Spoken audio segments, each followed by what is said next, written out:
Okay, boys have been taken care of. Godjill, don't you even. Don't you even. He's late. Shame. Shame. 1 minute late. Unacceptable. I don't want to hear it. I don't want to hear it. I don't want to hear it. I don't want to hear it at all.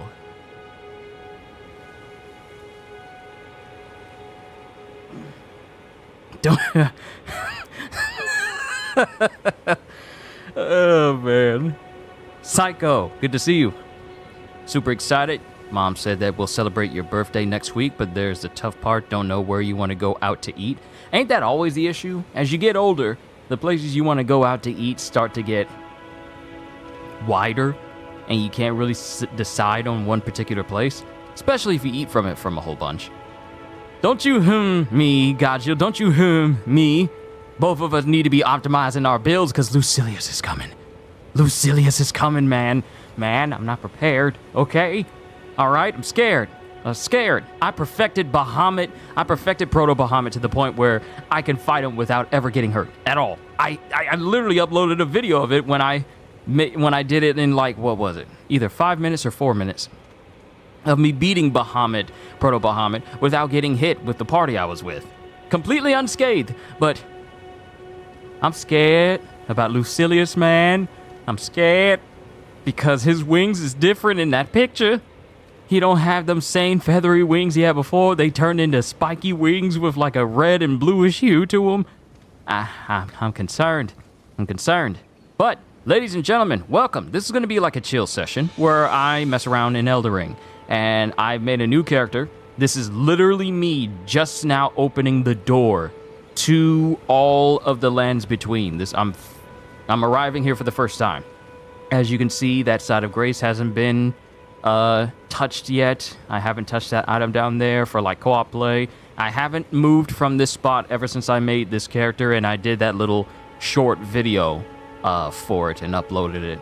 So this is the character I'm going to be building towards that will be using Malekith's armor and his Black Blade weapon, and also his Black Blade incantation. Also going to be using God Flames, like the Black Flames as well, and just make this a pure Godslayer character.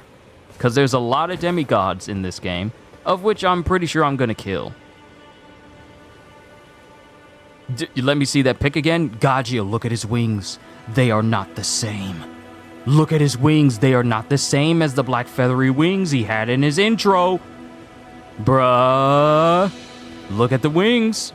But the purpose of this character is to be a character that uses Malekith's Black Blade to the best of its ability. Because if you guys have seen the Black Blade and the Black Blade incantation for this game, it is a very potent and powerful set. The blade itself has like a special Ash of War, like a basically a FP special that sends out basically judgment cut blades in all directions. And it also has the added bonus of doing Destined Death status damage, which will slightly drain an opponent's health as well as reduce their maximum health overall. The Black Blade incantation does the same thing. And it requires... Hold on. I got my goal here. See, Shadow of the Erdtree is what can cause a person to play Elden Ring from the very beginning, just to make a character that can go up against what's about to happen in Shadow of the Erdtree. So, the Black Blade itself requires 20 Faith, 12 Dexterity, and 34 Strength. So, what I have... Oh, that's 12 Labors? Yes, it is. Yes, it is. That's the 12 Labors, man. Man, I'm concerned. I'm scared. What if this man is level 200? What if this man is level 200? They're going to be showing gameplay of him on the 9th, man. It's going to be on the 9th. That's literally next week on Saturday. That's literally next Saturday. They're going to be showing gameplay of him. Or his other OP abilities. So, to those who don't know about Lucilius and Grand Blue Fantasy, Lucilius is basically one of the most powerful beings that exists within the entire universe, with the end goal of just reducing everything to nothing and destroying the skies and everything in the sky realm as it is. And his powers border on biblically OP. DJ, let's go Elden Ring. Yes, man, I I've been beating around the bush wanting to create this Black Blade character from scratch. Like, I could use one of my other characters and rebuild them, but where's the fun in that? I would rather have a character that's specifically built from the ground up to be a character that eventually becomes the new wielder of the Black Blade with Destined Death. So I'm just making a new character for it. Also, Q, have you already memorized Malenia's movesets? I'm assuming you beat her many times. For all the files I have, all the characters I have beaten Malenia. But pretty much all of them were with the help of either a Mimic Tier or Black Knight Tish, which I am going to use again. I'm not ashamed to say it. I'm going to use Black Knife for this one. Specifically, this is going to be a character that is out to kill the gods, purposefully, which is why he's going to be using Black Flame incantations and using things that can do damage to the gods. So getting my hands on Black Knife requires that I get in contact with Ronnie and go through her entire questline. Beat Astral of the stars? Otherworldly stars? Of the outer stars? I forget Astral's name. Beat Astral so I can progress Ronnie's quest line, so I can get access to the higher mountain that's way out past where I am right now. Because the only way you can get up to the mountain that gets you to the Everjail, where that Black Knife summon actually is, you have to continue with Ronnie's quest line. So that's what I'm going to be... That's just one of the things I'm going to be doing, on top of beating the different Godskin nobles around the map, because they have the Black Flame incantations once you beat them. Not just the twin Godskin duos on Crumbing Fazula. That'll be the last hurdle I have to get to before I get to Malekith. But all the other Godskin nobles that are around these different areas, one inside of the Mount Gelmir in the manor, the one that's at the top of the Old Lady's village in the upper half of the Altus Plateau, all the other Godskin nobles, I gotta find them, kill them, and get their Black Flame incantations, because they will be useful against the gods and demigods that pretty much rule over the lands between right now. But I know enough about Malenia's moveset to minimize the damage. I know enough. But I am not on let me solo her levels. Definitely not.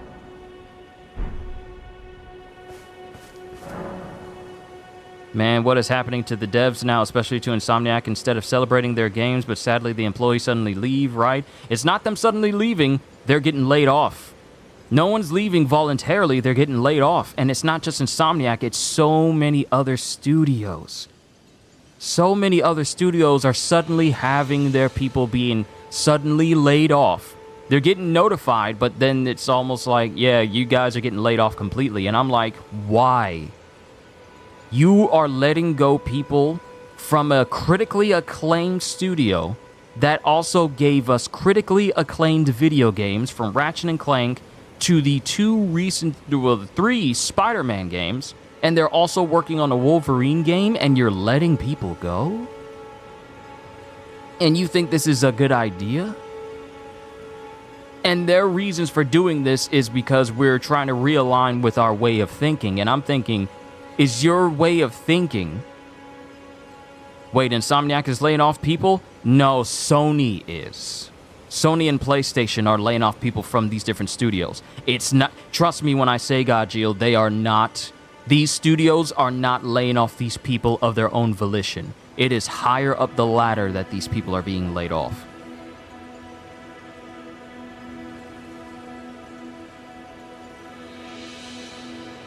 The people at Insomniac are not being laid off by their own people.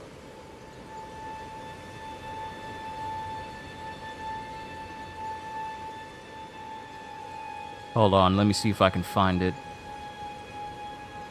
Because I put it in the games channel. EA to lay off around 670 workers, sunsetting games, moving away from... let me see here. And this is just EA. Matter of fact, let me pull it up on my phone so it doesn't complicate anything. Hopefully we still get Wolverine. No, we're more than likely going to still get Wolverine. I hope all the devs get through all these problems, especially Insomniac, because of the hacking. They've been through a lot. They really have. They're supposed to be celebrating their 30th anniversary. And now they can't really fully embrace it because people who they should be celebrating 30 years with are suddenly getting let go. Community managers, people that others have known for years. The camaraderie that you build up over 30 years, especially if you've been there from the beginning. People that you've known for years, people you've become friends with, look forward to seeing because of how well you work with them and just the joy of them being around. Now, suddenly, these people are being let go, and now you can't have that same studio office dynamic anymore.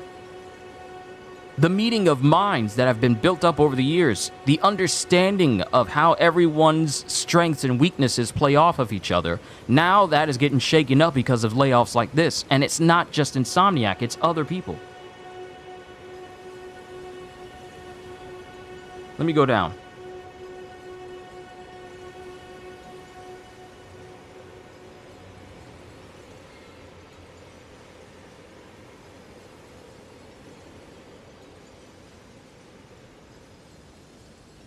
Because I want to find the article where they say why they're doing this.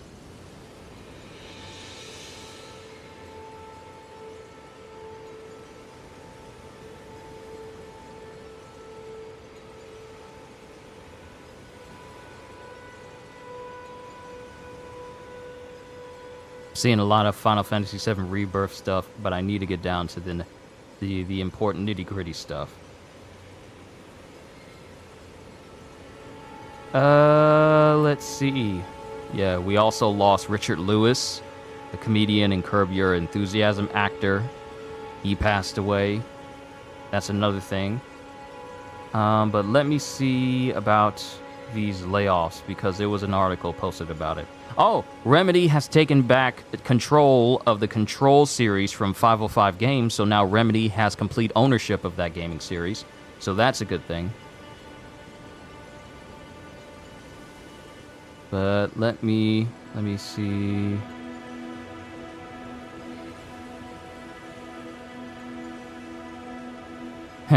Ubisoft says Skull and Bones has record player engagement but fails to announce sales. Because people know how Ubisoft does.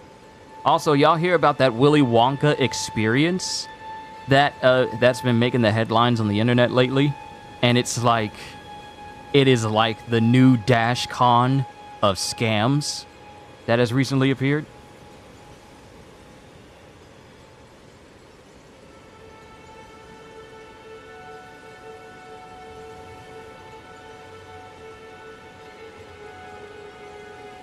Okay, I went down too far. I need to go back up a little bit more.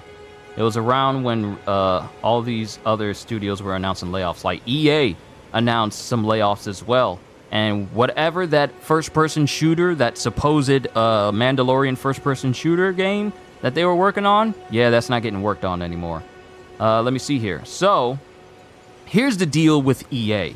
EA to lay off around 670 workers, sunsetting games, moving away from future licensed IP.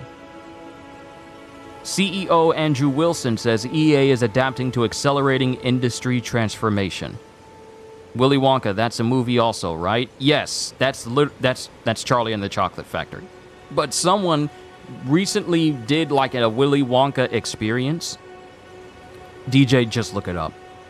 Just look up the Willy Wonka experience. You will know why it's one of the biggest things to hit the internet, and not in a good way.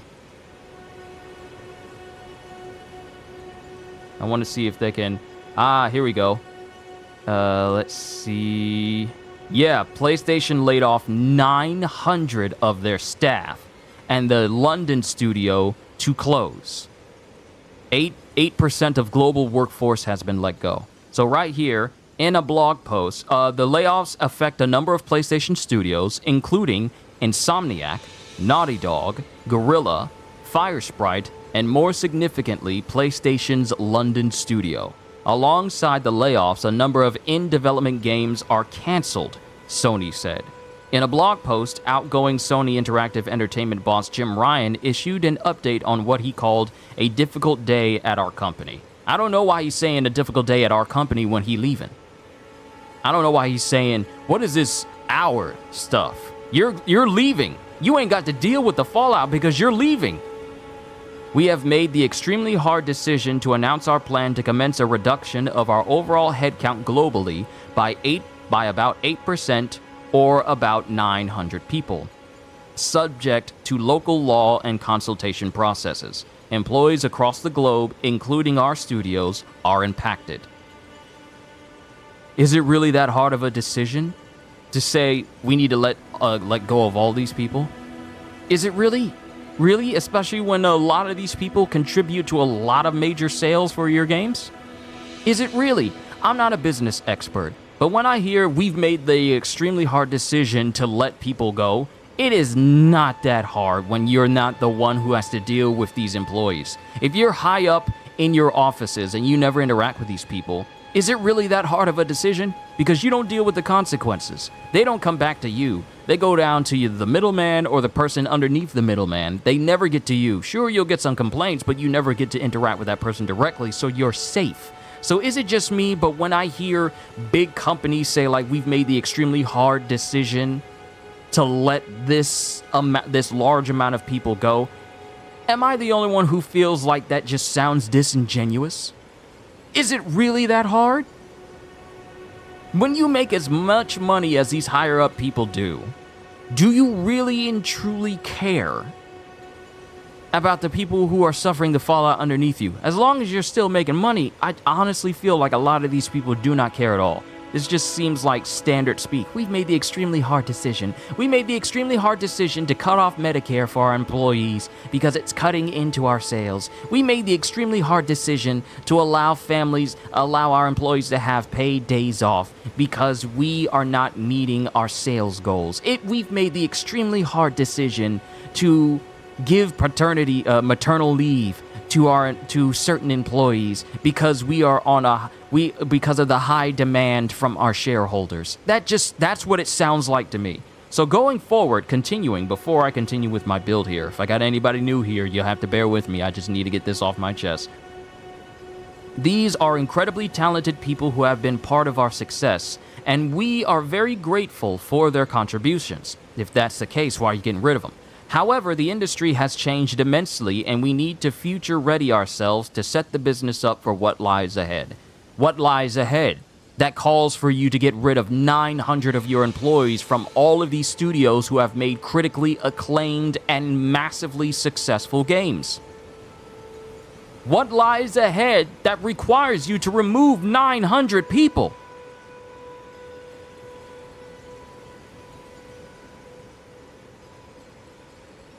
Sorry.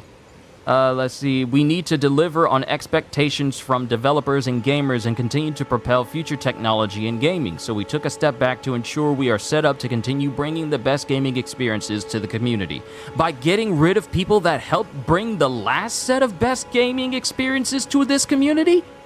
You'll have to excuse me if I find absolutely no faith in that statement. It made sense for us to get rid of people that helped people like what we do. What?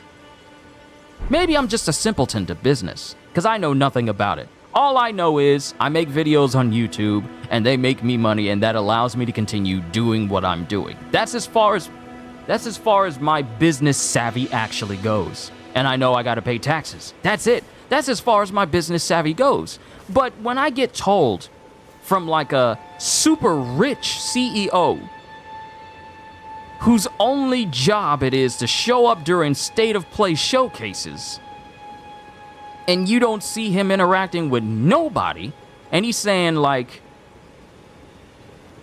we need to be future ready, so let's get rid of almost 1,000 people that has helped us make not only tons of money, but also increase people's faith in our products because they have people who know what they're doing on these different studio teams, and they're good at what they do.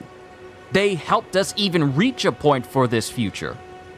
Let's get rid of them? Let me talk to this guy. I'm very tempted to kill him, but I can't yet because I need him in order to get access to Moog's palace. Between for the Elden Ring? Of course you are. Unfortunately for you, however, You are maiden without I don't want to hear you guidance, disrespect me like without this. the You are strength of maidenless. runes, You get and no without an waifus. invitation And the to the glint of round gold table has left your hold. eyes. You are But- fated. Yeah, stop talking. Luckily for me, are you familiar? You may also, but that, it will lead even if Skip through this. Anything else? graces the castles, the home.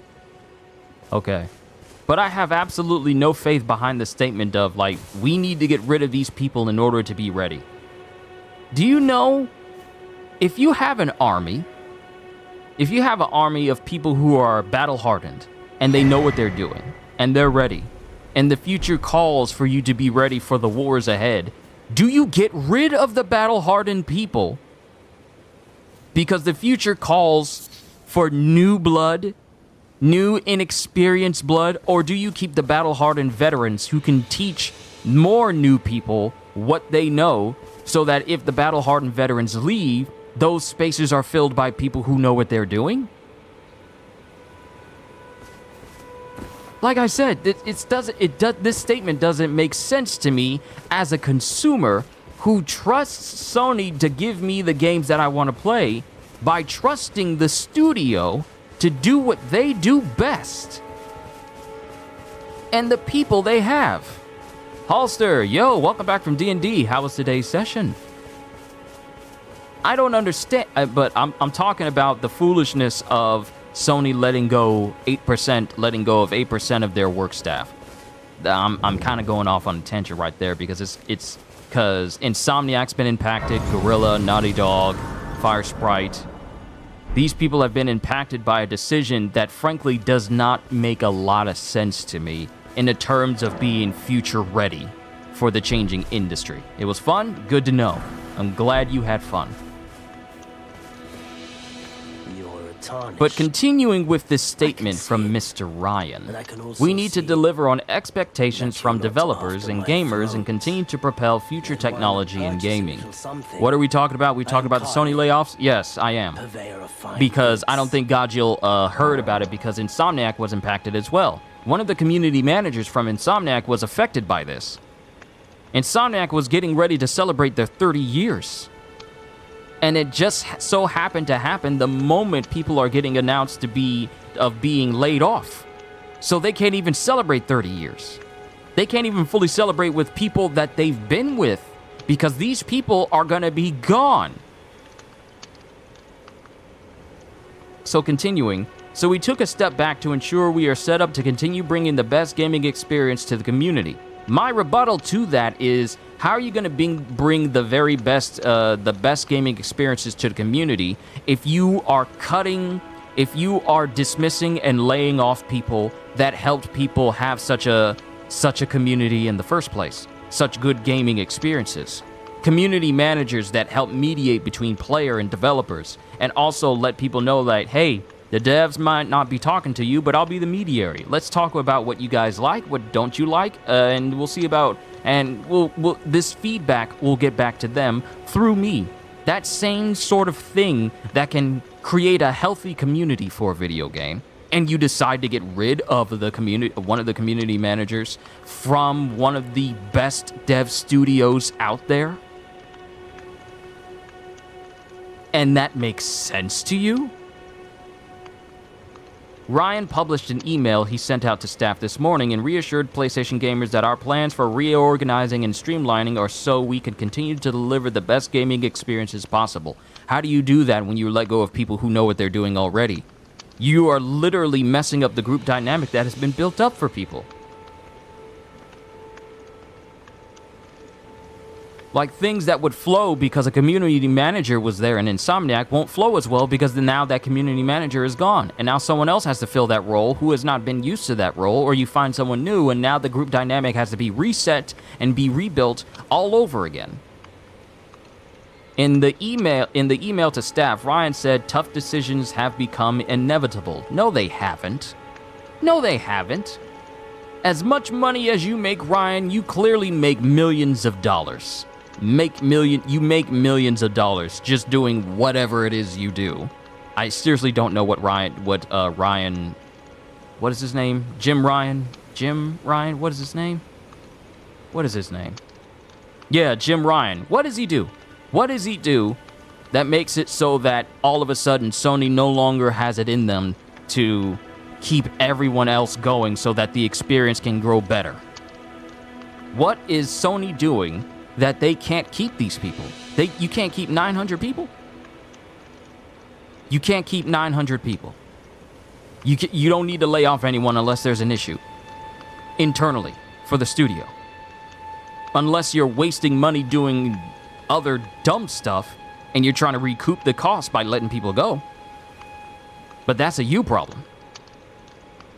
Let me see here. Tough decisions have become inevitable and that the layoffs affects employees across all SIE regions with several PlayStation studios affected. The London studios is shutting down completely.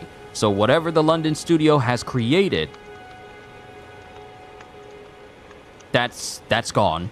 That's pretty much that studio is now gone. U.S. employees will be told today if they still have a job. In the U.K., where labor laws requires a consultation process for mass layoffs, Sony has proposed shutting the PlayStation London studio, which had previously created VR games entirely. Ryan didn't confirm this in his email, but it seems likely London Studios' co-op PlayStation 5 game set in a modern fantasy London is cancelled. Ryan also announced layoff at fellow UK studios Firesprite. Yeah, it really sucks. I wouldn't even know about this either if I didn't see something about it. I think it was an article. I'm reading the article right now. The status of that game is which is working on a new narrative game. This is Firesprite. Status is unknown for that game. Elsewhere announced reductions in various functions across SIE in the UK. The proposed changes mean that we will enter a period of collective consultation before any final decisions are taken. All employees who are part of the collective consultation will be made aware of the next steps today. For those who will be leaving SIE, you are leaving this company with our deepest respect and appreciation for all your efforts during your tenure. I don't like that phrase. I know it's trying to sound as professional as possible, but it just sounds like, we know you're leaving, you have our respect and appreciation, and that's it. Goodbye. I don't like how that's said. I don't like that. I'm not a fan of that. If you truly respected and appreciate these people, you'd understand that letting these people go, letting 900 people go, who for all I know, were just there to create games, create experiences that people could enjoy, and thought that they had a future. Some of them may have been there for like maybe a year or two, or maybe 3 years, not very long, less than a decade even. And now they're getting the axe because Sony thinks that a restructure is necessary during a time period where you guys do not need to be laying off people. Because it's not just now, and it's not just recently where there's been a ton of layoffs. There were a ton of layoffs like going off of last year. We are literally in the era of massive layoffs of gaming studios, and we don't need to be in that era. We need to stop. Can we stop being in that era? I'm just saying, can we stop being in that era?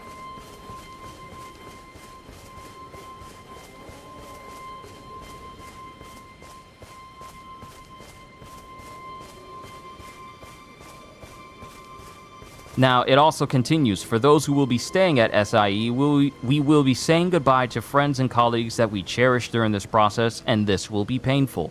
Your resilience, sensitivity, and adaptiveness will be critical in the weeks and months to come. We know you'll be sad, but we need you guys to be ready to go back to work as if everything is still going fine. That is the real person translation of that phrase.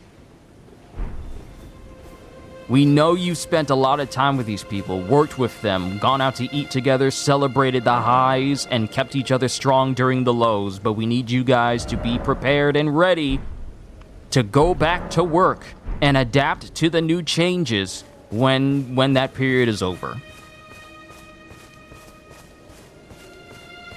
I don't like it. I don't like it. I don't like it.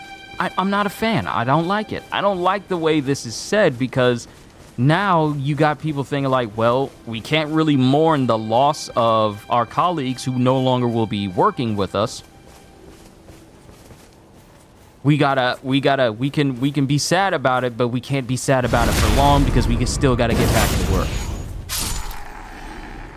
This will not be easy, and I am aware of the impact it will have on well-being. Affected employees will receive support, including severance benefits. While these are challenging times, it is not indicative of a lack of strength of our company, our brand, or our industry. Then what is it a lack of if you feel like you... Excuse me, bruh.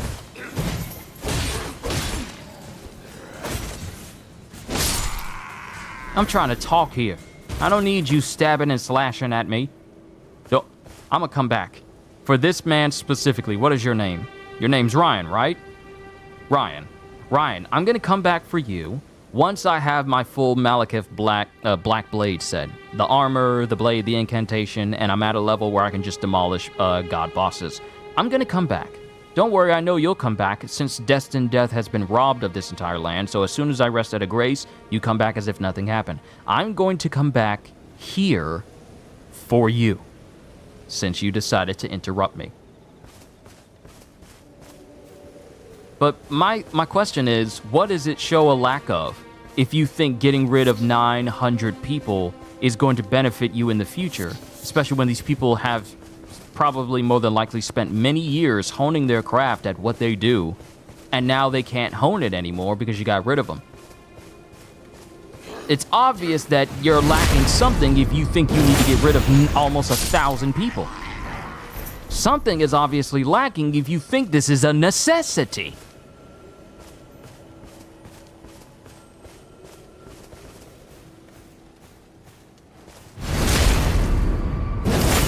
Let me see here. Our goal is to remain agile and adaptable and to continue to focus on delivering the best gaming experience possible now and in the future. So why get rid of the people who know what they're doing to help you reach that goal? Why get rid of them? It ain't like y'all ain't got no money to pay 900 people. Y'all don't.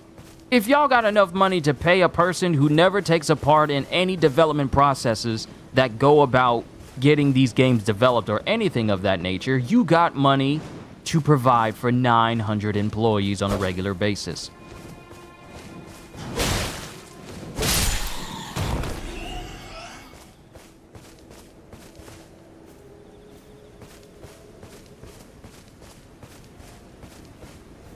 But that's just one man's thoughts. You let me know what you think about it in the comments down below, and I will see you all next time.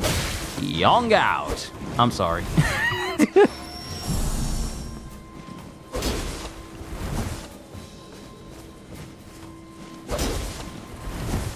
Bat, I need you to come back over here, Batty. I need you to come back over here, Batty. I need you to be murdered by me, Batty. Ho ho! You've been murdered by the future Black Blade of the Lands Between.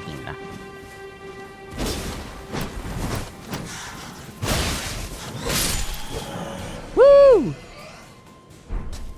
Alright, we can focus on the game again.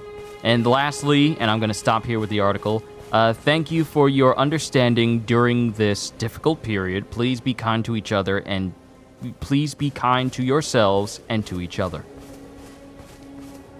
That's easy to say, Ryan, when you're on your way out. That's very easy to say when you're stepping down as CEO and you ain't got to deal with all this. That's so easy to say. Like, it's like me saying, like, I really hope you guys have a good weekend and enjoy yourselves, and I really hope that these bosses don't mistreat any of these employees, and I'm already on my 2 weeks notice and I ain't got to deal with them anymore.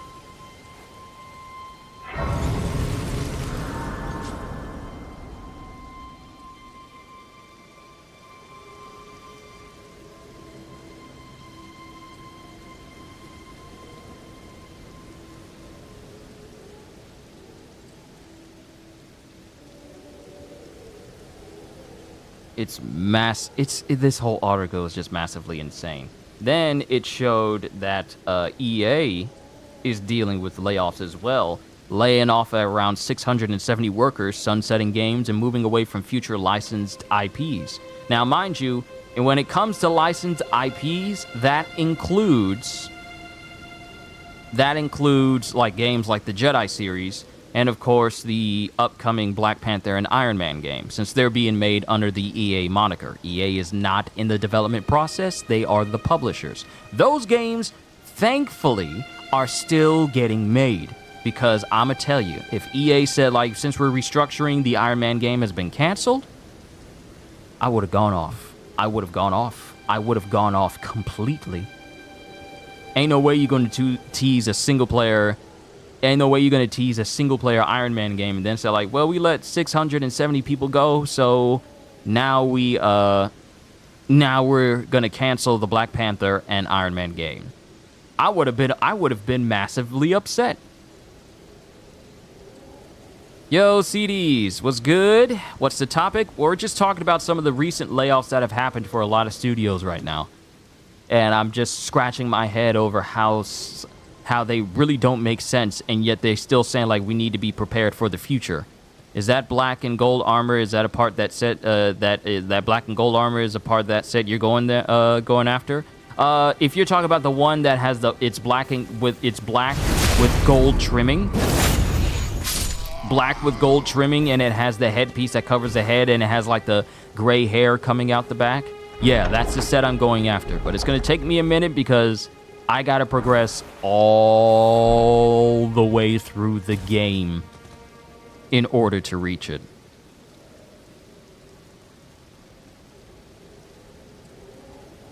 Give me one quick second as I check on Denim and figure out why he's barking a whole bunch.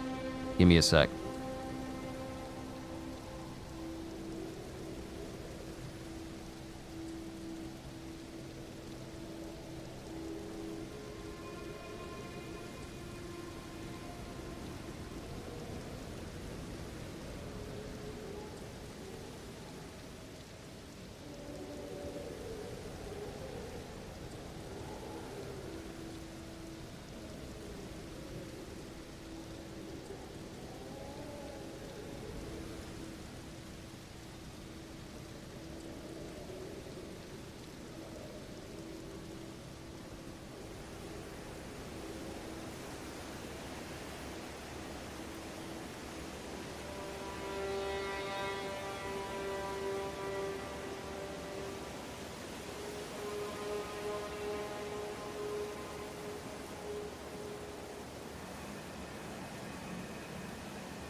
All right, back to it. And I said I was talking about all the layoffs and everything, but the real purpose of this stream. Oh, it's raining gold, which means I should get more runes, and I know where I need to go in order to get more runes, like more runes for experience.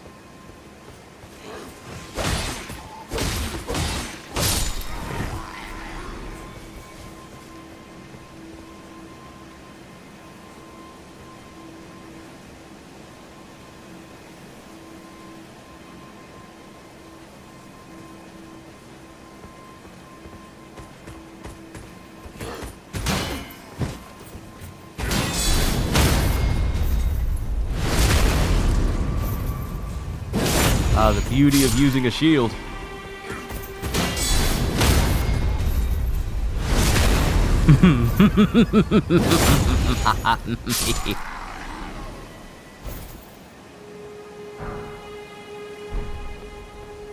See, here's my thing.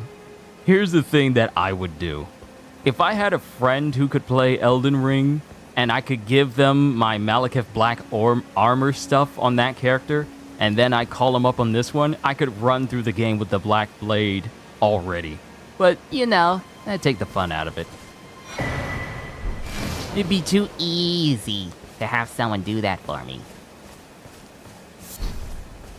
That knight was running at you like he was in that Get Out movie. Oh no, you ain't getting me. You ain't getting me. I ain't no easy mark.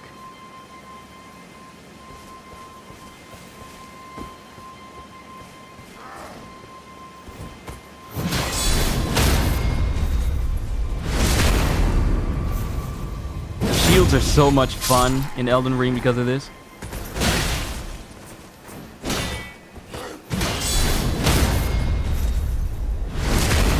It's not fun when I'm getting, you know, stabbed, but, you know.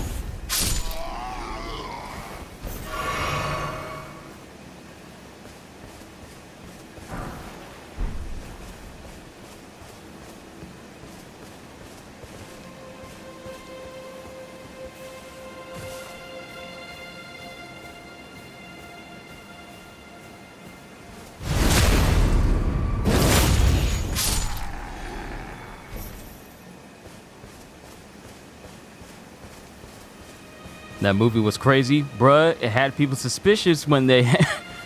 You can't tell me you immediately got suspicious when you saw someone swirling around their tea in a cup with a spoon. You can't tell me that it brought up some PTSD.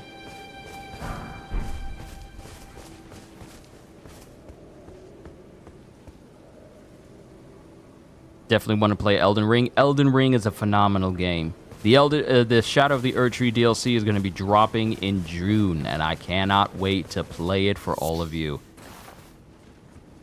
This joke is just doing an emote?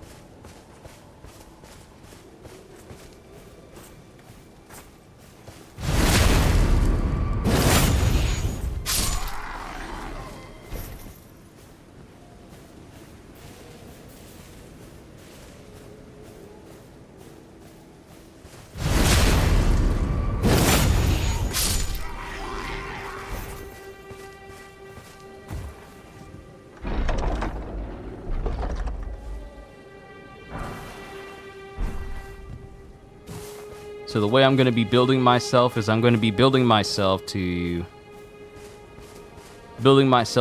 the Black Blade, and then just keep building myself so I can use the incantation. And then I'll focus my stats elsewhere. But I will be putting like a substantial amount into health and whatnot, so that way I can survive.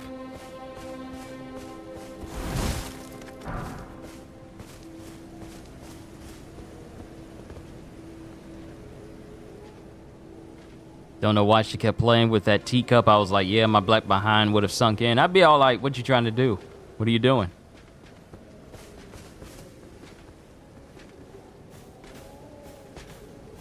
Is there a purpose for what you're doing, ma'am?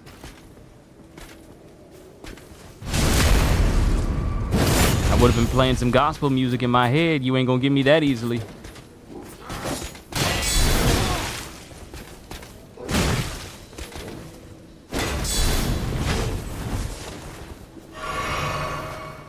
Oh no, oh Lord, the wolves are getting involved. Look, you ain't got to get involved. This ain't got nothing to do with you.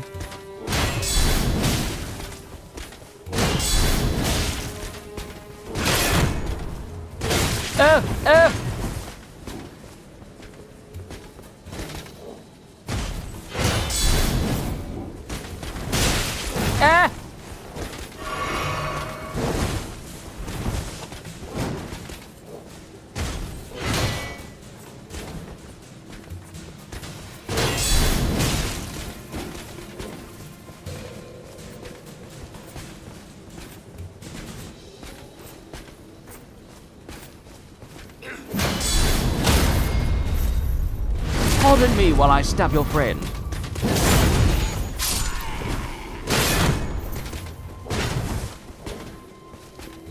Come on. Ah! Ah! I ain't got no heals either. It's gonna be bad if he gets through.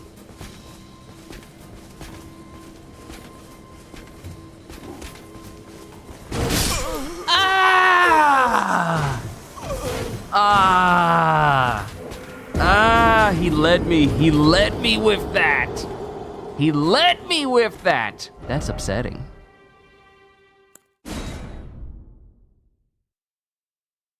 I really hope the side of grace where I pop up isn't the one all the way. Okay, it's right here. It's right here. Death. We know how this works in this game. We know how this works.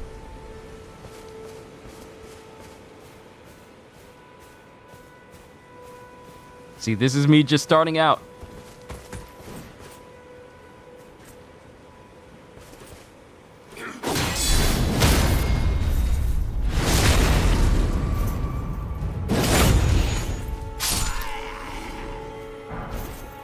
Smithing stone. I can upgrade my sword with that. Thank you. I can upgrade my sword with that.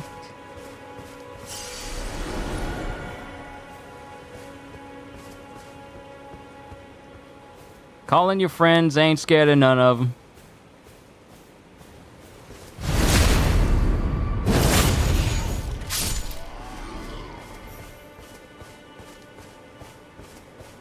It's crazy how beautiful this game runs at 60.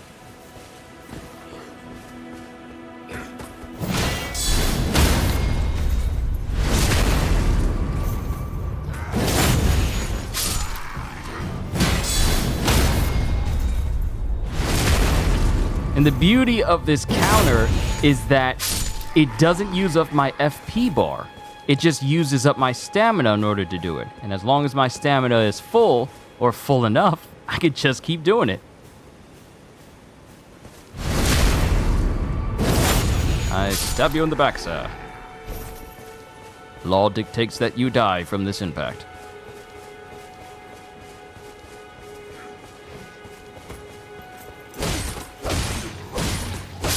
Nope. You don't get to call for help. I know you see me. You upset that I got the drip. You upset that my fit is better than yours.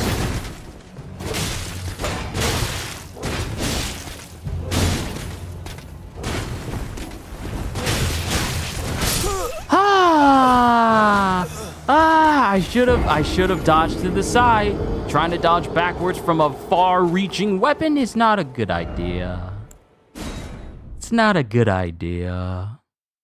It's not good at all.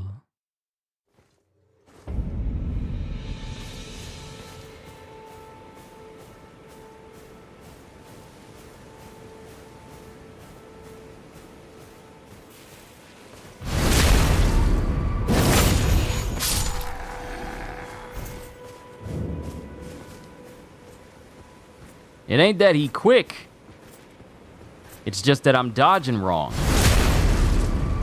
See, if you're dealing with an enemy that has a short weapon, dodging backwards works. But if you're dealing with an enemy that has a far-reaching weapon, dodging backwards only gives you like a split second of safety before the weapon suddenly starts to catch up with you. So dodging to the side is far more feasible.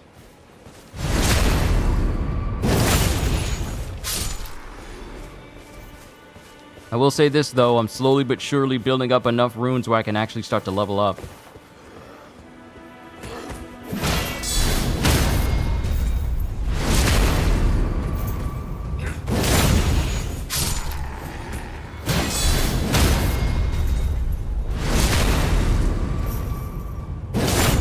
I will say this, though. I'm glad Elden Ring doesn't have that sort of angle where if you run out of stamina, your character suddenly has to stop and remain haggard until they catch their breath.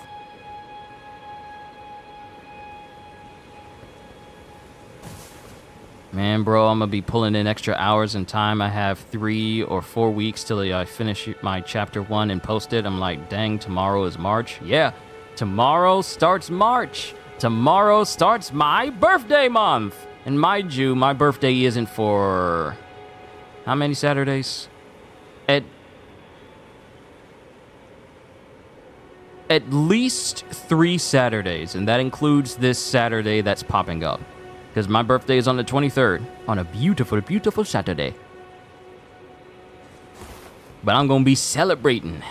I'm going to be celebrating every day. Yes!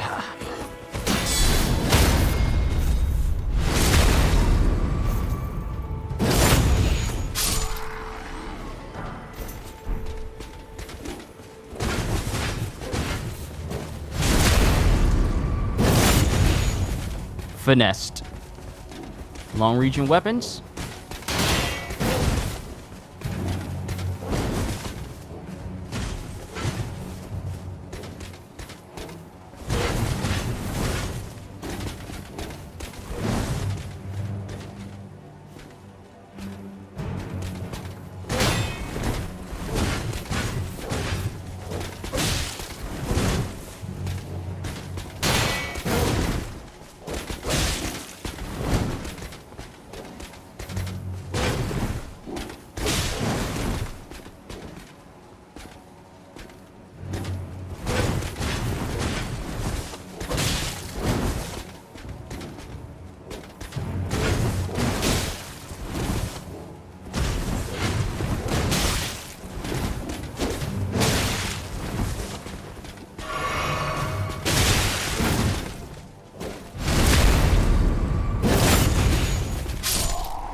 it looks like you're crawling on the ground.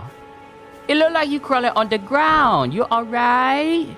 You okay? It looks like you're crawling on the ground. You okay?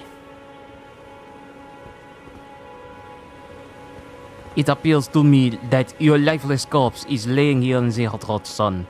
Since you are laying in a metal armor, I surmise that your body will be cooked in the next 35 minutes.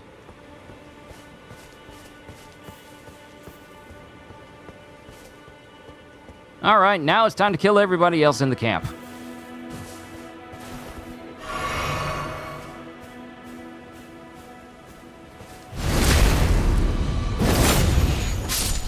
Look, CDs, there's only so much that a person can take before they get tired of getting killed by the same chump. So yes, I will gloat over your body. I will gloat over your demise. Because you earned it. You deserve it. You deserve it.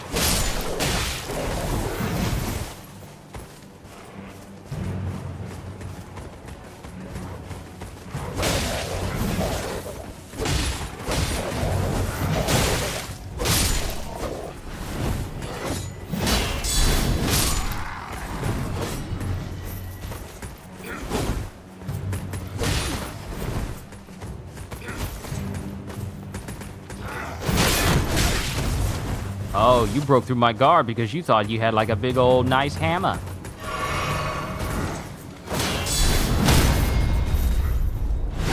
See? I countered your friend, and you died because of him. This reminds me of when I blocked a shot from one stormtrooper when I was replaying Jedi Fallen Order, and it went to the stormtrooper next to him. What is it with me making enemies kill their friends? What is it? And why does it seem to happen to me? It's so often.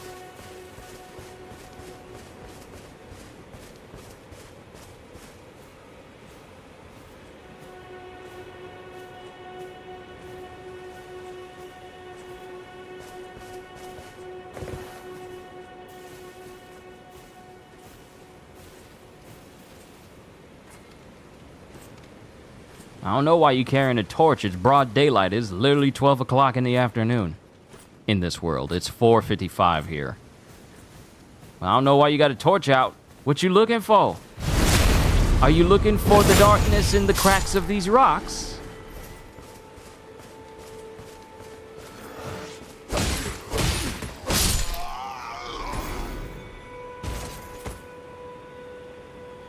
If that was everyone, I should have gotten like a red glow around my head. But that just means that someone else is alive. We must unalive them. I love this game. I really do. This game is so good. So who's missing?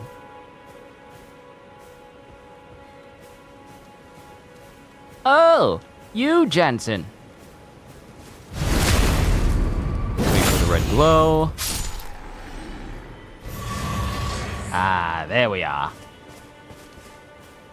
All right. Make our way down here. Y'all already know I'm gonna be smack talking to everybody. Y'all know. And I will be in a panic if I get put in a situation where I know for a fact I will not survive. Y'all know how I do things. Adding skills, Ash of War, Stomp, Storm Stomp. I was about to say Stomp Stomp. Stomp Stomp. And Whetstone Knife. Thank you.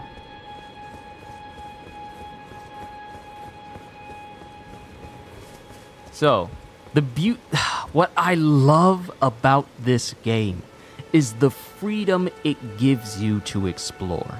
If I feel like going all the way to Dragon Barrow, I need only find that one teleportation gate that will take me there. I know where it's at. It's all the way out here, and mind you, the map is small because I gotta find the pieces. All the way to the peninsula, I get to go there. I get to visit all these places. I can even skip Godric's castle entirely by taking the outside route and making my way to Liurnia. I can skip all of that. The game gives you that much freedom. So if I don't feel like talking to Godric because I don't like him, I can just make my way to a completely different place and level up that way.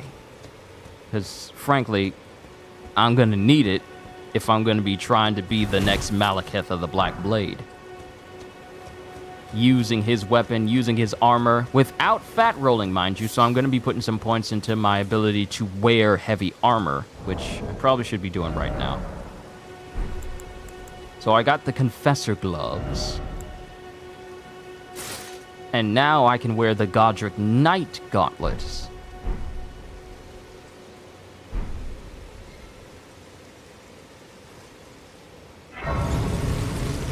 Now I'm gonna fully level up. Before I do that, this is my status screen. First time I'm coming here, I'm gonna take a picture. Pay no attention to the name. I'm gonna change it.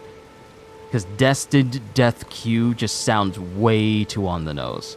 I want to make it more slick. Q the Black Blade. Or Q the Blade, because I don't think it's gonna give me that much space to have the Black Blade with a Q and a comma next to it. So I'll change up the name as soon as I get to the round table hold.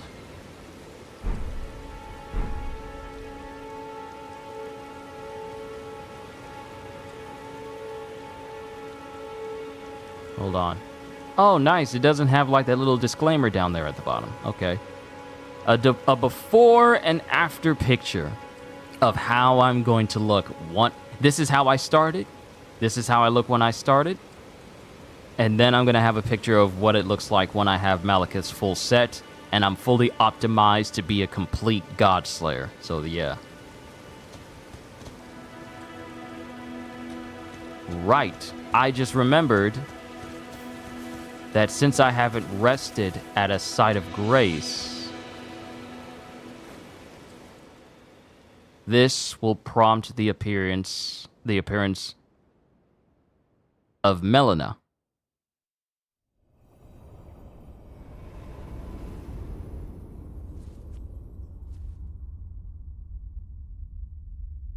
Ziri, hello. Welcome to the stream.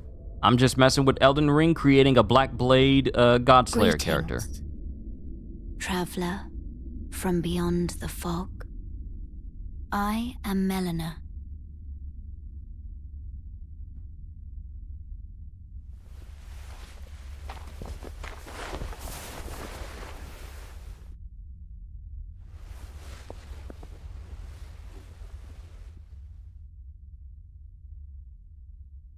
I offer you an accord.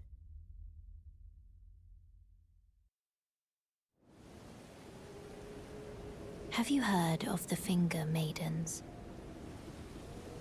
They serve the two fingers, offering guidance and aid to the tarnished. But you, I am afraid, are maidenless. Look, don't be making fun of my single status like that. I can play the role of maiden, turning runes into strength to aid you in your search for the Elden Ring. You need only take me with you to the foot of the Erdtree. Of course we're going to accept. Then it's settled. Summon me by grace to turn runes into strength. Ah, another matter. I bequeath to you this ring. Spectral Steed Whistle. Give me a sec, Ziri. I'll answer your question in a sec. Use it to traverse great distances. It will summon a spectral steed named Torrent. Torrent has chosen you. Treat him with respect. Okay, so you can go ahead and start leveling up. Ziri, you say new walkthrough? I wouldn't say this is going to be a brand new series that I do, because it can be something that I play leading up to me every now and again. Not every single day, but every now and again I can come back to this and continue to mess with it. Mind you, I'm going to be playing this both on and off stream as well. Like, I've already done like a full playthrough of Elden Ring initially. I've also had multiple streams where I'm playing multiple different builds. So I got those. So I wouldn't call this a new walkthrough. I'd say this will be something that I play on and off again as I level it up. Because I'm going to be playing this even off stream as I progress to get my character to that stage, to being able to beat Malekith. Now, getting to like crumbling Faramazula, that'll probably be something I have a stream for, but the in-between, it'll probably be sporadically between stream and then on my own time. But this is just something I'm doing to pass the time, and just something I wanted to mess with today since I won't be having a stream tomorrow because I'll be attending a funeral.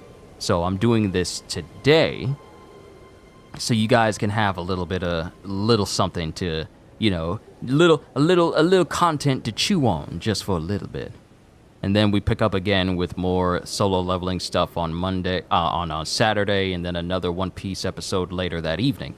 Hopefully that episode won't be an hour and 16 minutes late again. But yeah. And then we'll pick up with some more stuff on, you know, Sunday with the usual manga chapters, and then throughout the week I'll probably be doing some other things, including, you know, having some you know, casual streams and casual videos as I'm preparing for my next birthday, which will be on the 23rd of March. So starting tomorrow starts my birthday month. So, you know, just going to be celebrating the best way I know how. Doing one of the things I do best, which is this. Sorry if that explanation was a bit long. I kind of wanted to cover all of my bases. Too long didn't read. This will be something I play on and off again as I try to get him maxed out and to be the next Malekith, which I will probably take to the Shadow of the Erdtree on my second playthrough, because my first playthrough will be with my very first character for the game. Shall I turn your runes to strength? Let my hand rest upon you. For but a moment, share them with me. Your thoughts, your ambitions, the principles you would follow. All right, so the points I'm going to be putting into, we know how leveling up works. In order for me to use the Black Blade incantation, my faith will need to be all the way at 46. And in order for me to use the Black Blade itself, faith needs to be at 20. Dexterity at 12, so it's already there. Strength at 34. So I need to get my strength up to 34, so that way I'll be squared away that way. Dexterity is fine where it's at. Faith needs to be 46, so I can use both the blade and the incantation as well. And then I'm also going to be ranking up other things. So I probably need to get my vigor to 30. And I want to say I probably should get my mind up to a certain degree as well. For like preparing, I'm going to be having the mindset of endgame level stats. So for the time being, I don't have enough to get my faith to 20 so I can use the blade. I'm just going to keep bumping this up as I go. But it'll probably be best if I start to fill up my health just a little bit. Actually, you know what? No. Let's do this smart. I'll be able to survive with what I got right now, but I want to take care of the other things that I got going.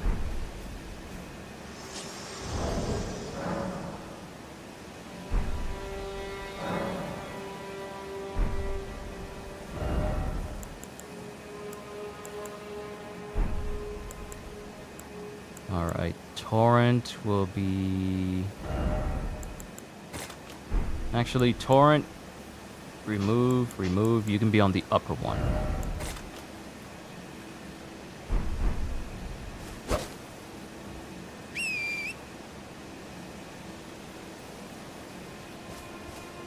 Was that because I was standing on the side of grace?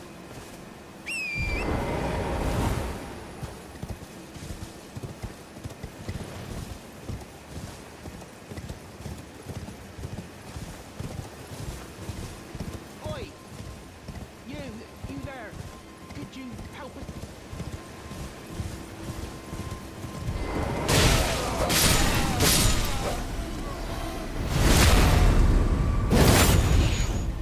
We only wanted to sell you chocolate bars.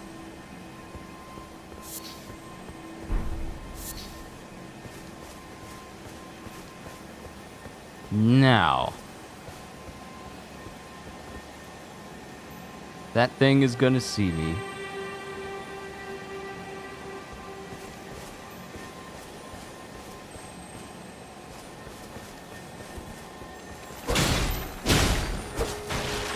Get back here.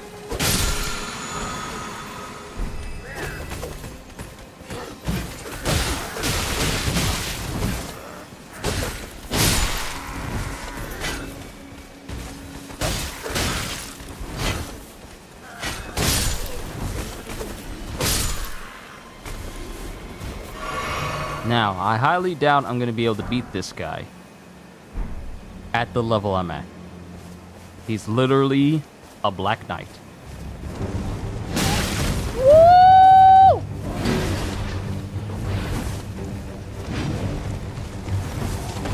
Why? Why?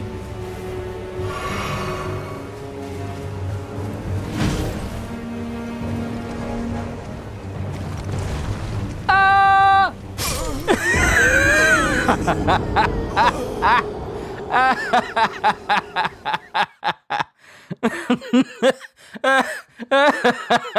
That was a bad idea.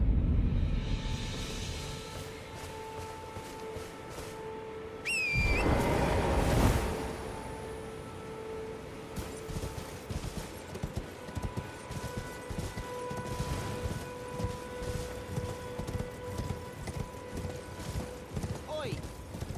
You there!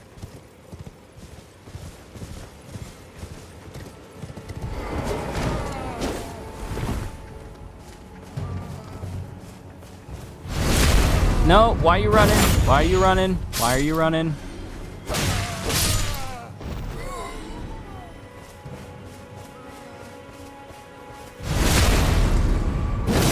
I don't know why you're running. Your friend was ready to take my life. Why was he walking towards me with a lit torch? Nah, your friend gonna catch it too. All y'all catch it because of your friend.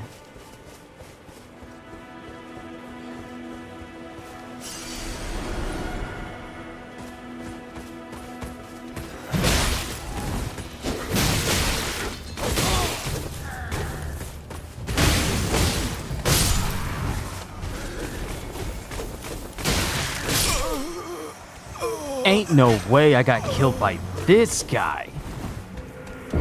I've never been killed by these regular father dudes before. That's a first. Oh, I'm coming after you, Cletus, specifically. I'm coming after you specifically. It's a good thing they don't take your runes like the enemies from Bloodborne do.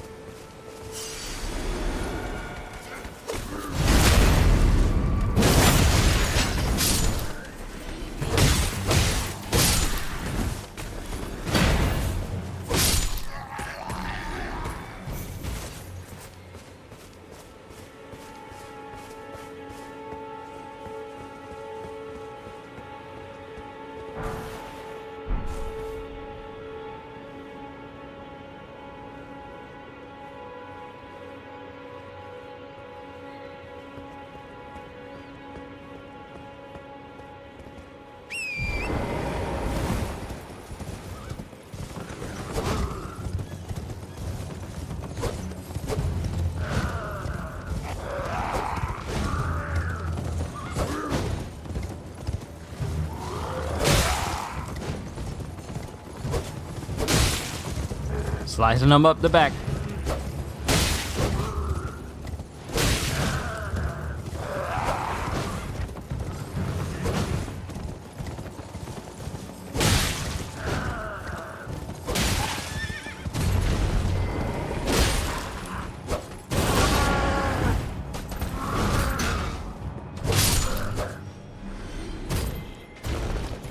Now, if only the Knight's Cavalry was that easy to kill. Sorry, horsey, but you had to die. because you would have come after me too if I allowed you to leave.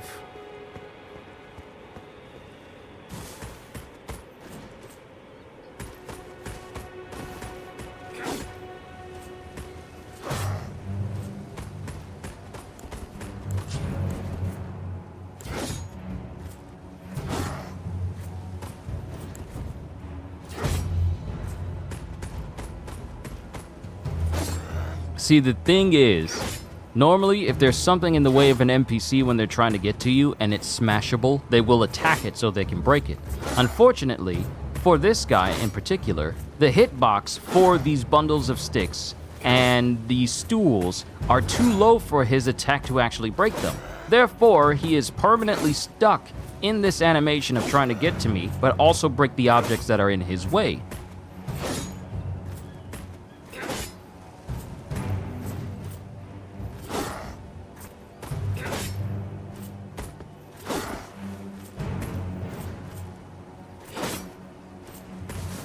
So if I put him in a position where he can break it, then he can make his way towards me.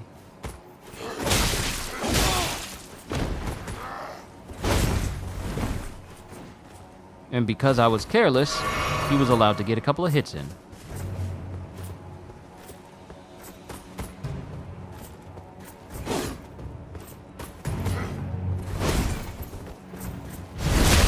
And because he was careless, it allowed me to kill him instantly.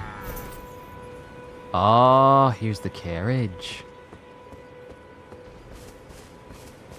That should give me a healthy sum of runes I can use.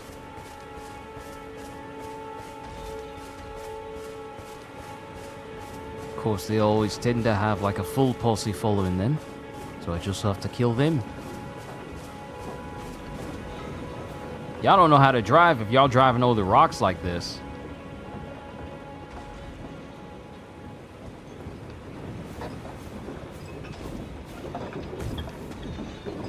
Wait, this is odd. They usually have like a full posse, like a protective posse following them. This is the first I've seen of these giants pulling a cart, and they don't have a protection. They don't have like security detail.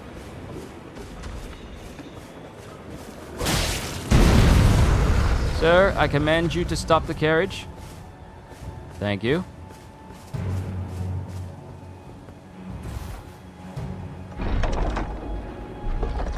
This is a first. Great axe. Thank you. I'll use it.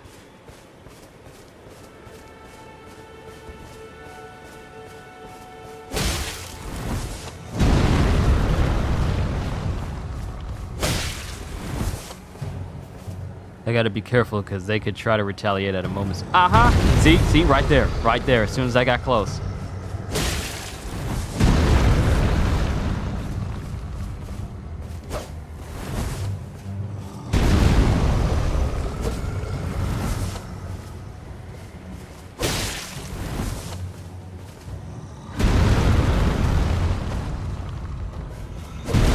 Yep. It was a trap. It was a trap.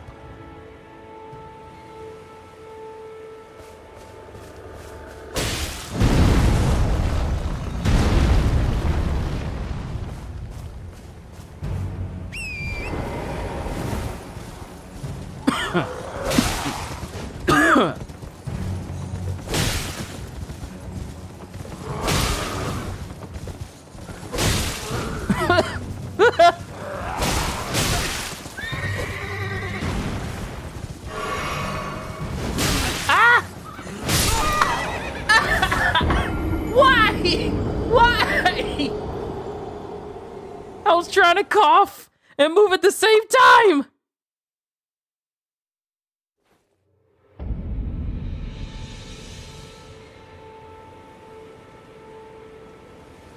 I was trying to cough and move at the same time.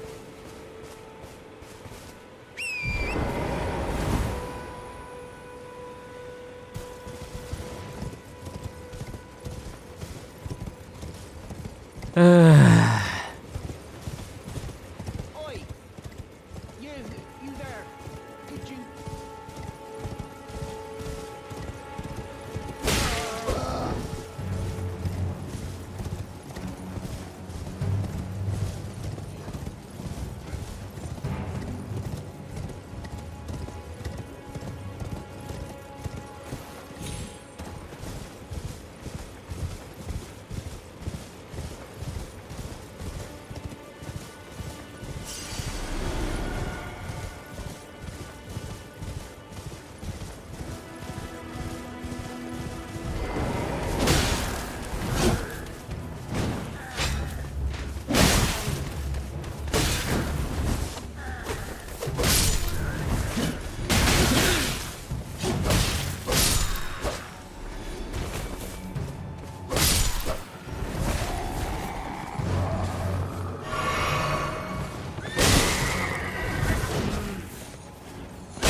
No, this horse didn't just try to hit me.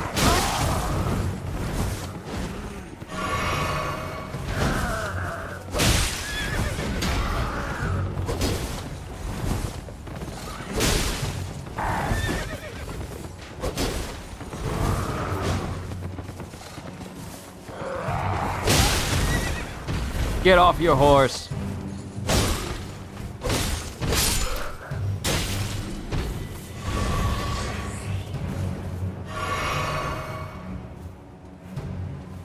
Why are you backing away? Hmm?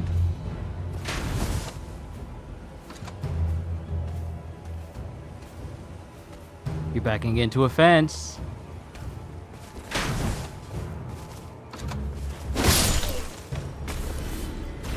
You realize how tough and how strong you have to be to not only kill a person, but also destroy the fence that they're up against? Foot soldier Greaves. I don't want your nasty shoes. I don't want them. Ugh. I don't want them.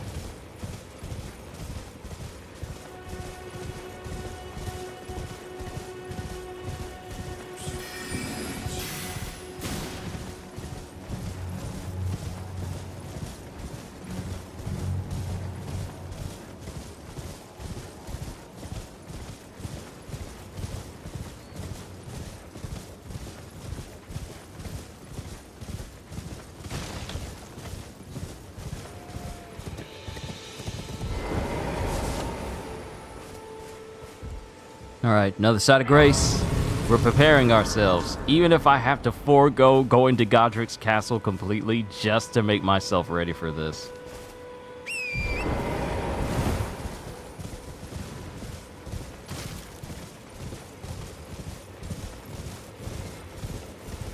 Hello? Is anybody there? You might be interested in rescuing the great Kenneth Height, servant to the true order and celebrated repudiator of the false. Grant.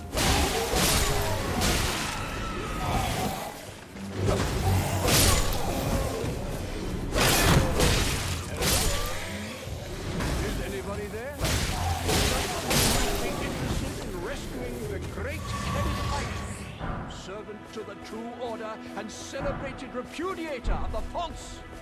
Oh, Erdtree, grant me succor. I can hear a sucker. Hello? Is anybody there?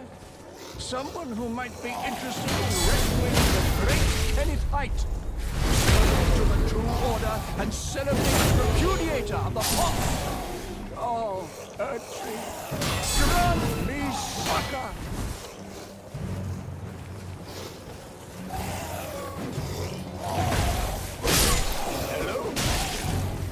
Is anybody there? Someone who might be interested in rescuing the great Kenneth Height, servant to the true order and celebrated repudiator of the false. Oh, Erdtree, grant me succor.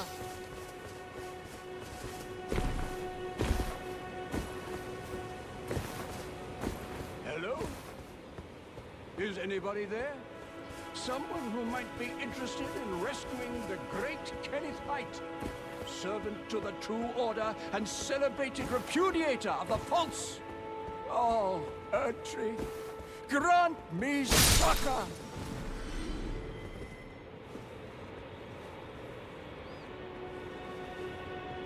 Hello? Is anybody there?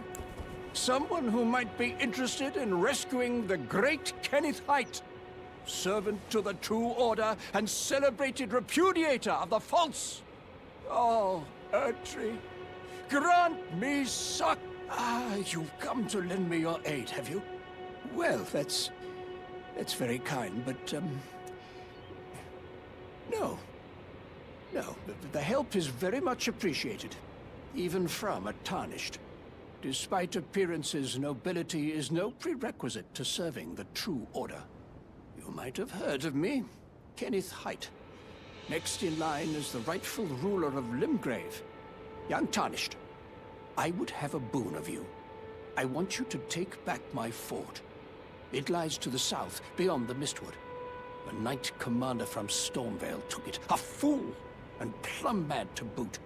Simply obsessed with blood. Don't you just love it when characters are like, you know who I am, right? And you have no idea who they are, but they expect you to know immediately. Also, I don't like your tone when you says like, it was nice of you to help, but you're tarnished, so it's like, I don't like how you just addressed me, sir. But I allow you to live because in the end of your quest line, you give me an ancient dragon smithing stone, if I do it correctly. That's the only reason why you live, because it benefits me. What are you waiting for? A kiss goodbye? Sorry, I'm not into My dudes. fort lies Only to the women. south, beyond the Mistwood. Take it back for me. Oh, I see. You wish to know the reward. Fret not. The great Kenneth Height is known for his considerable largesse. The celebrations will be lavish indeed upon the dawn of my fort's retrieval.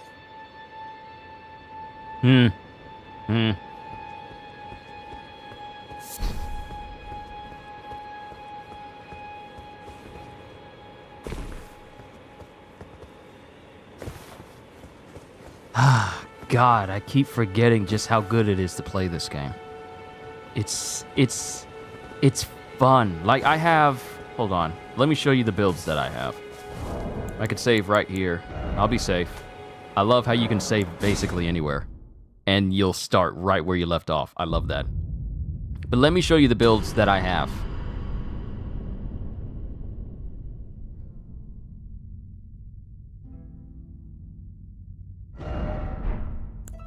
Alright, so Grandolph is my first character, the one that I put the most amount of time into. He's my pure magic character.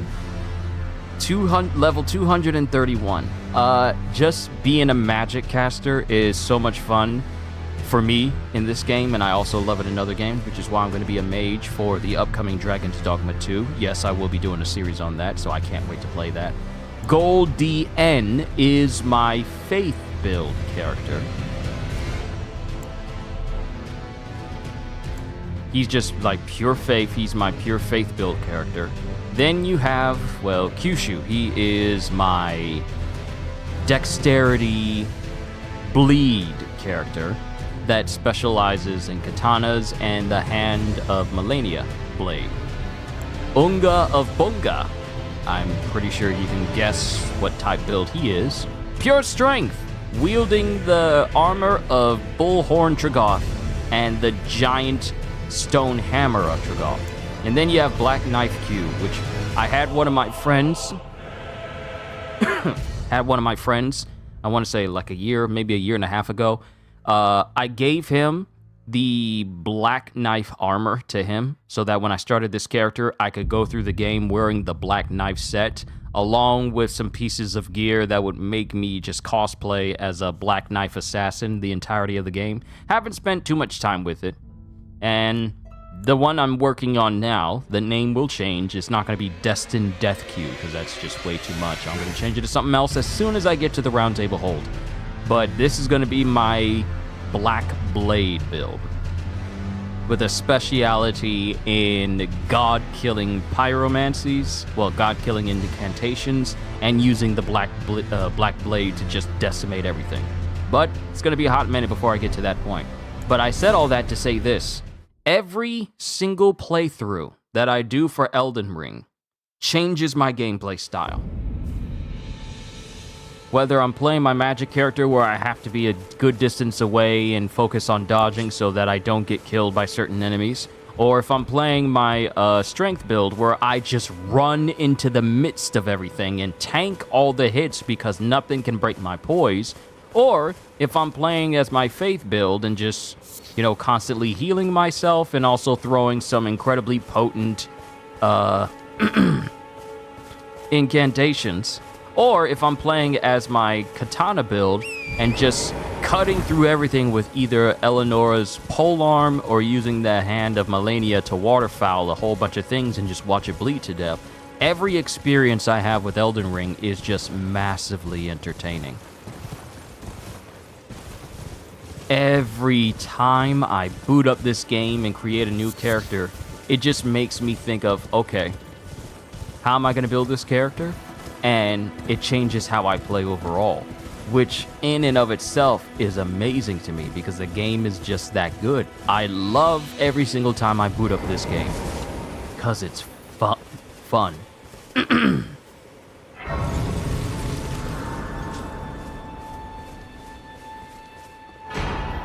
Flask of Wondrous Physic. Crimson Tear and Flask of Wondrous Physic. Now, the Flask of Wondrous Physic, for you mage players out there, you already know how beneficial it is when you have that one tier that gives you infinite magic for like, what, 15 seconds? Or is it 5 seconds? I think it might be 5 seconds. No, I think it might actually be 10 seconds. 10 seconds of infinite magic. And if you pair that with all the spells in the game that require that you hold a button down, it's fun. It's fun using the Meteorite of Astel. Not Astel. Astel. Meteorite of Astel. Or using the Comet of Azure. Basically, any magic that requires you to hold the button down to prolong it, those are fun with that particular flask. It really is.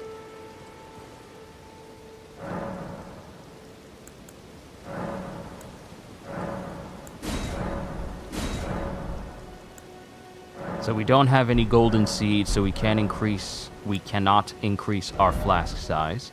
But I can increase my level. And we are close to getting my faith to 20, so I can use Malekith's Black Blade.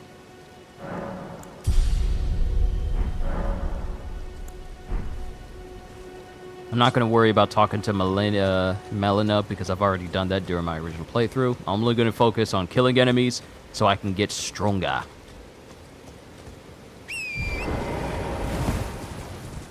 And to help with me getting some more runes, we're going to head to Dragon's Barrow right now.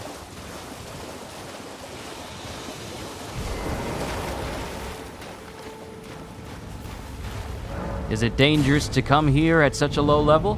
Yes, it is. But it's necessary for me to get like a jump start on my stats and stuff.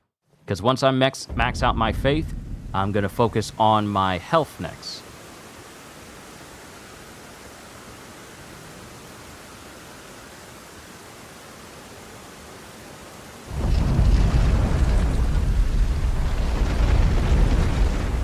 Hey, Garunk. Malekith. Garunk.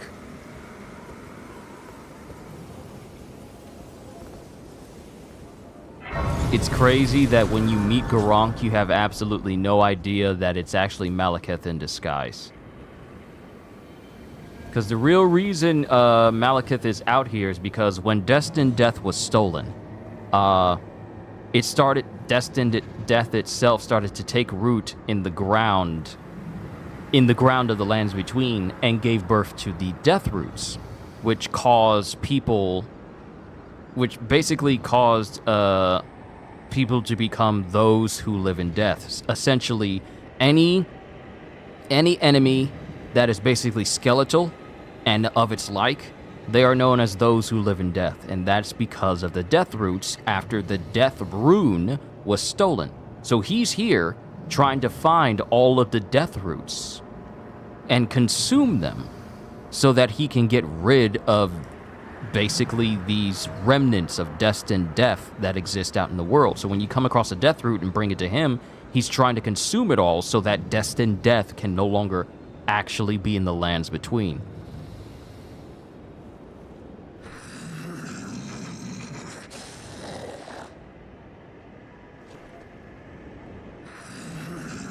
He won't say anything to you until you, meet D first.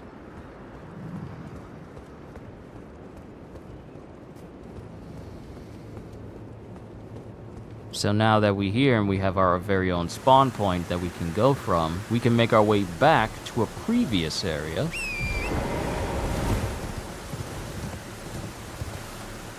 Because this is considered a high-end location.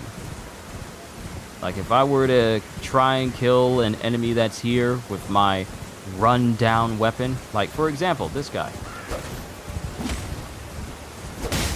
Yeah, look at how much little damage I'm doing to him. 67, and it barely chipped his health. So we're here because there's a specific type of trap that can help me level up quickly.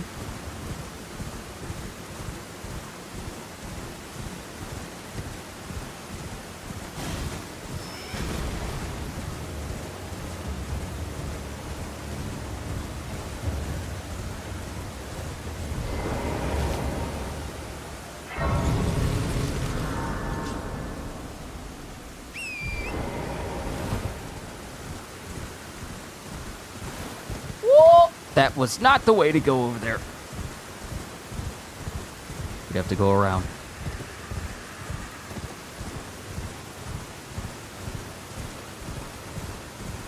We got to take this way around.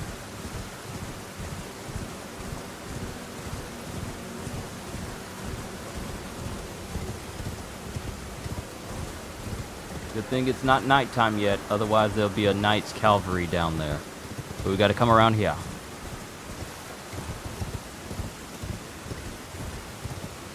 And make our way to another side of grace that puts us within range of a certain obstacle that I think can give us 1900 runes, if I do it correctly.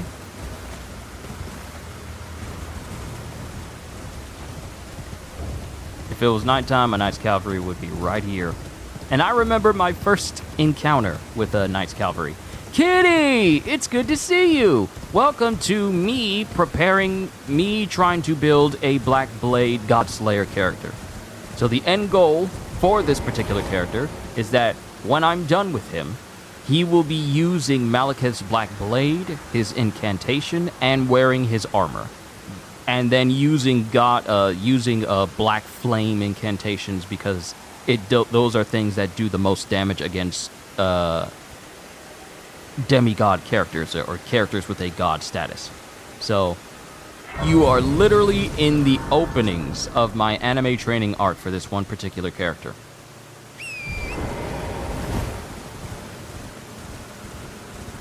Alright. So this is how I kind of level up kind of quickly.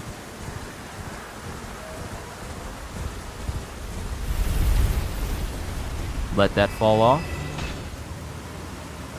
And yeah, 1952. Travel back up. And do it again. You have no idea how much time I can spend doing this. I mean, I'm a person who spent 200 plus hours trying to rank up one character's terminus weapon in Grand Blue. You have no idea the depths I'm willing to go or how much farming I'm willing to do to ensure that a character is OP to the levels that I specify. You have no idea. Because I could do this for literal hours.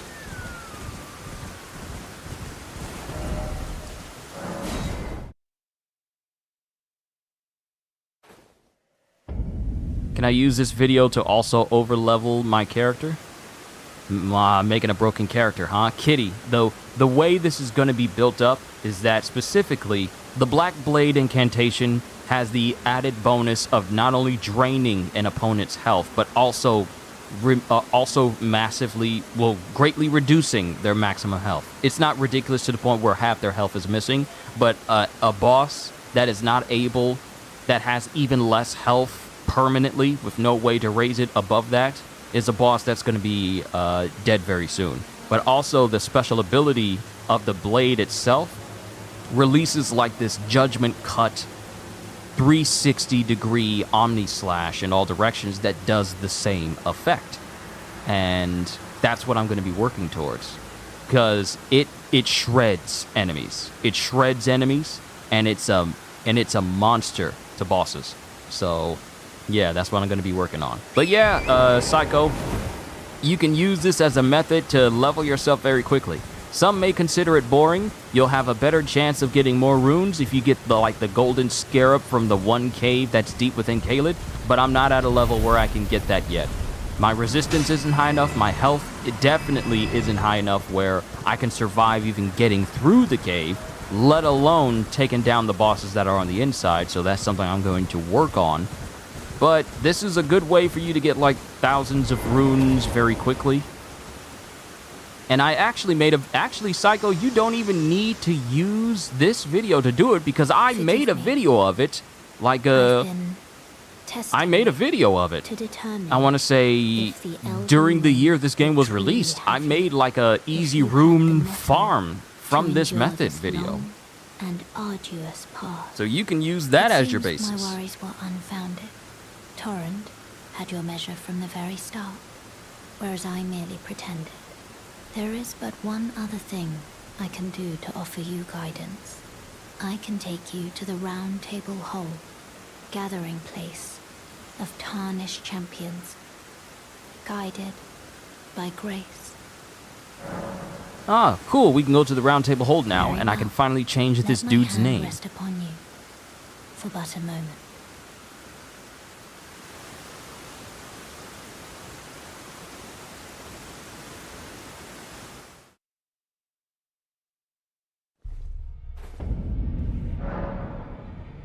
Alright, we already know about the Round Table Hold. We know about this already.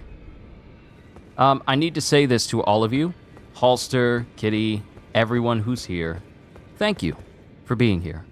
Thank you for your support, especially to my members. Thank you for the continued support. Because without you guys, I would not be able to continue to do this. And you guys know how much I enjoy doing this and entertaining you. But I have to thank you as not only my viewers, but also people who help support this channel and all the things that I buy and everything to make this channel better, give you more content. I want to say thank you. From the bottom to the top of my heart. Not just the bottom because you guys are owed more than just the bottom of my heart. I just want to say I appreciate you and all that you do. Especially what you do for this community and this channel as a whole as far as making this a welcome place for anybody to just show up. I just want to say thank you for that. Oh wait, I'm supposed to be changing his name.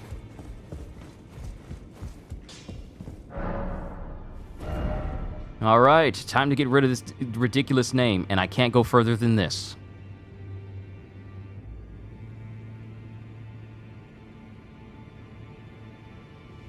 Now I'm trying to think of something cool. That's the real trick when it comes to customizing a character. Choosing a name that fits.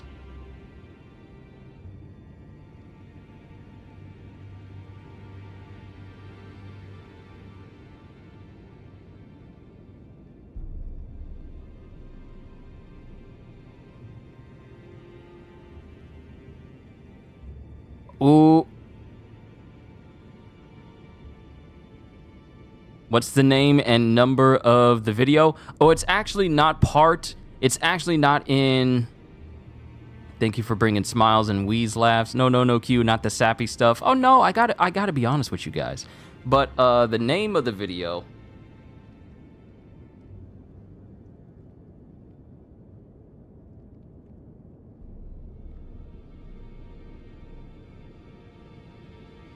it's just called Elden Ring Easy Rune Farm. I made this back in 2022. Actually, I made this the same month as the game's release. This was in the same month as the game's release. Just look up Kyushu 92 Easy Rune Farm.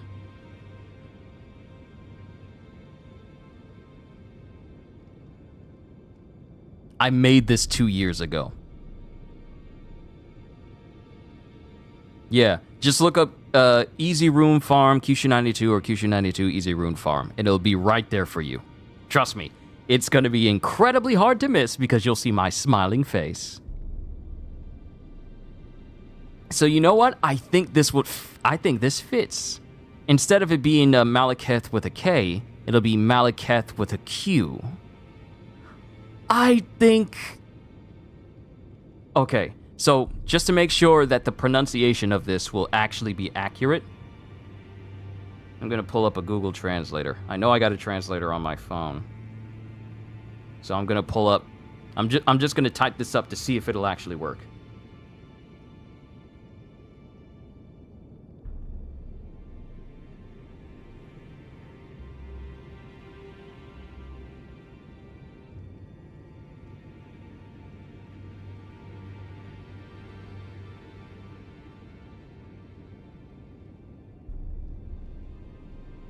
Now, so it sounds like Malekith with a K.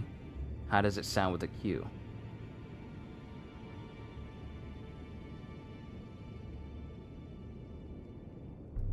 So it still has the K sound, but they're pronouncing it Malekith.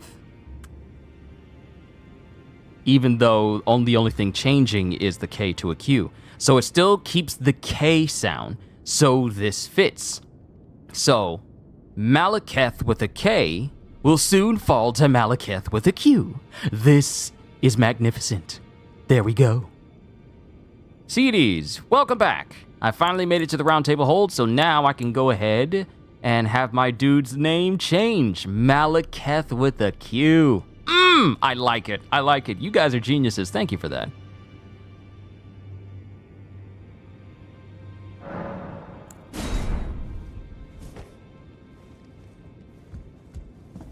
Ah, this is so good. This is good now. This is good now. Now, since I've already leveled up,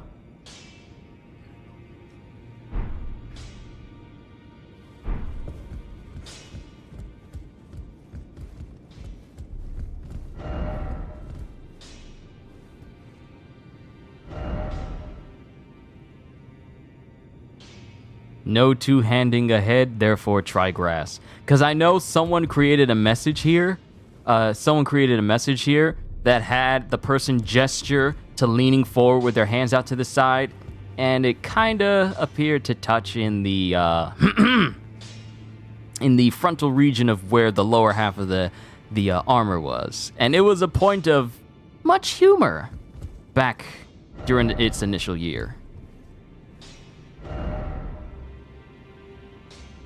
Like that.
So real quick,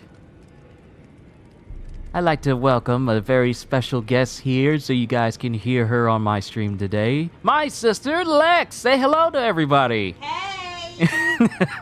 I know you guys don't usually hear my family in the background, and I usually don't have my door open. Oh, they got... you ain't got to whisper. We talk about food. We talk about some Popeyes. So they got the popcorn shrimp? Yeah, I'll take it. Yeah, my same red beans and rice with my sweet tea. Thank you. Okay. Thank you. Yeah, my family's always looking out for me. Definitely gonna put this on my watch later. Thank you. Of course, Psycho.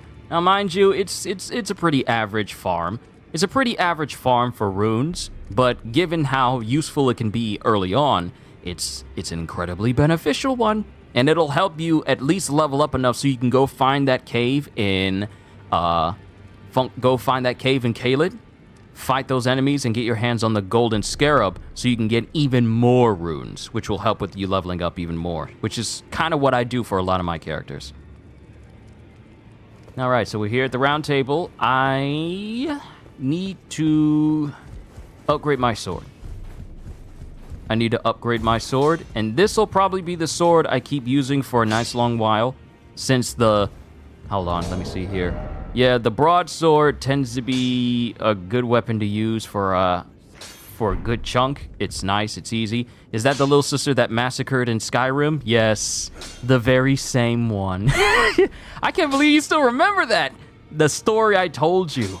Yeah, you remember. You remember. Yes, it's the very same sister of mine that did not waste any time massacring every single person in Riverwood as soon as she started a playthrough of Skyrim. And I looked at her and said, "Why did you kill all of them?" Because I could. That still rests in my mind after all these years. Never have I seen someone who just went like, "I'm gonna kill everyone in this village," and then does it, and she succeeds, and there's no one else alive. Save for the kids, because you can't kill children in Skyrim unless you use a mod. But yeah, my sister didn't waste any time. She went, and here's the thing, I had no idea she was gonna do it. I had no idea she was going to do that. I was like just watching her play. I was just like watching her play. And I was thinking like, yeah, you gotta do this, you gotta do that. Because I spent so much time playing Skyrim that I was just giving her pointers and everything. And as soon as I taught her the best things to do, how to fight and everything, I feel like in her mind, she had already made up her mind.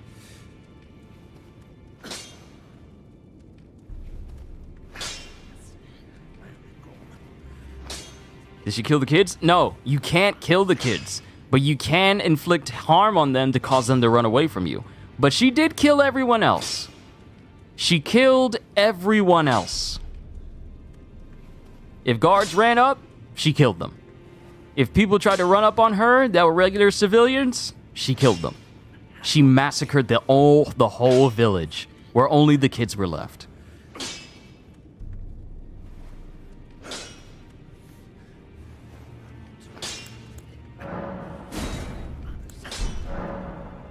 Little did them kids know that becoming an orphan was going to be the second worst thing to happen to them.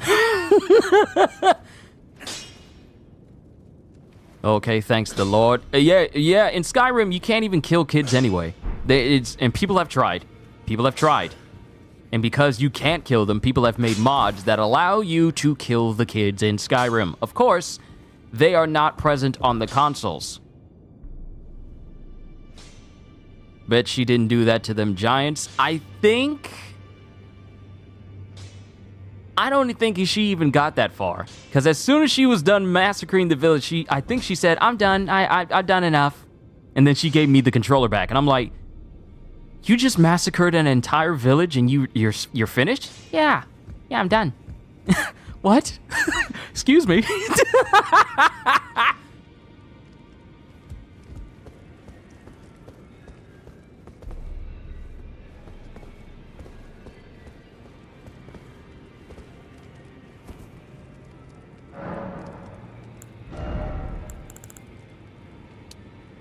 Okay, faith is 20, dexterity is good. We need to get our strength to 34.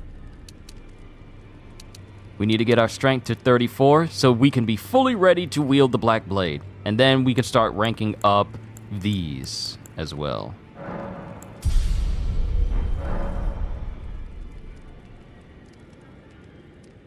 Wow, she reminds you of an anime character. Anime characters, when I find out, I'll let you know who. And Kitty, you say your kid just destroyed a village?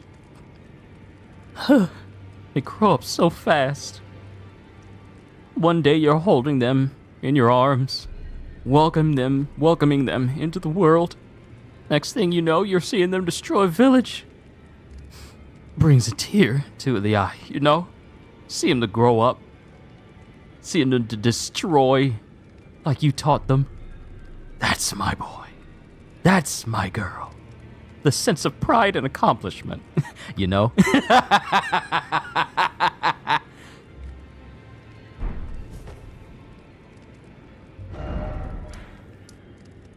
These children just grow up so fast.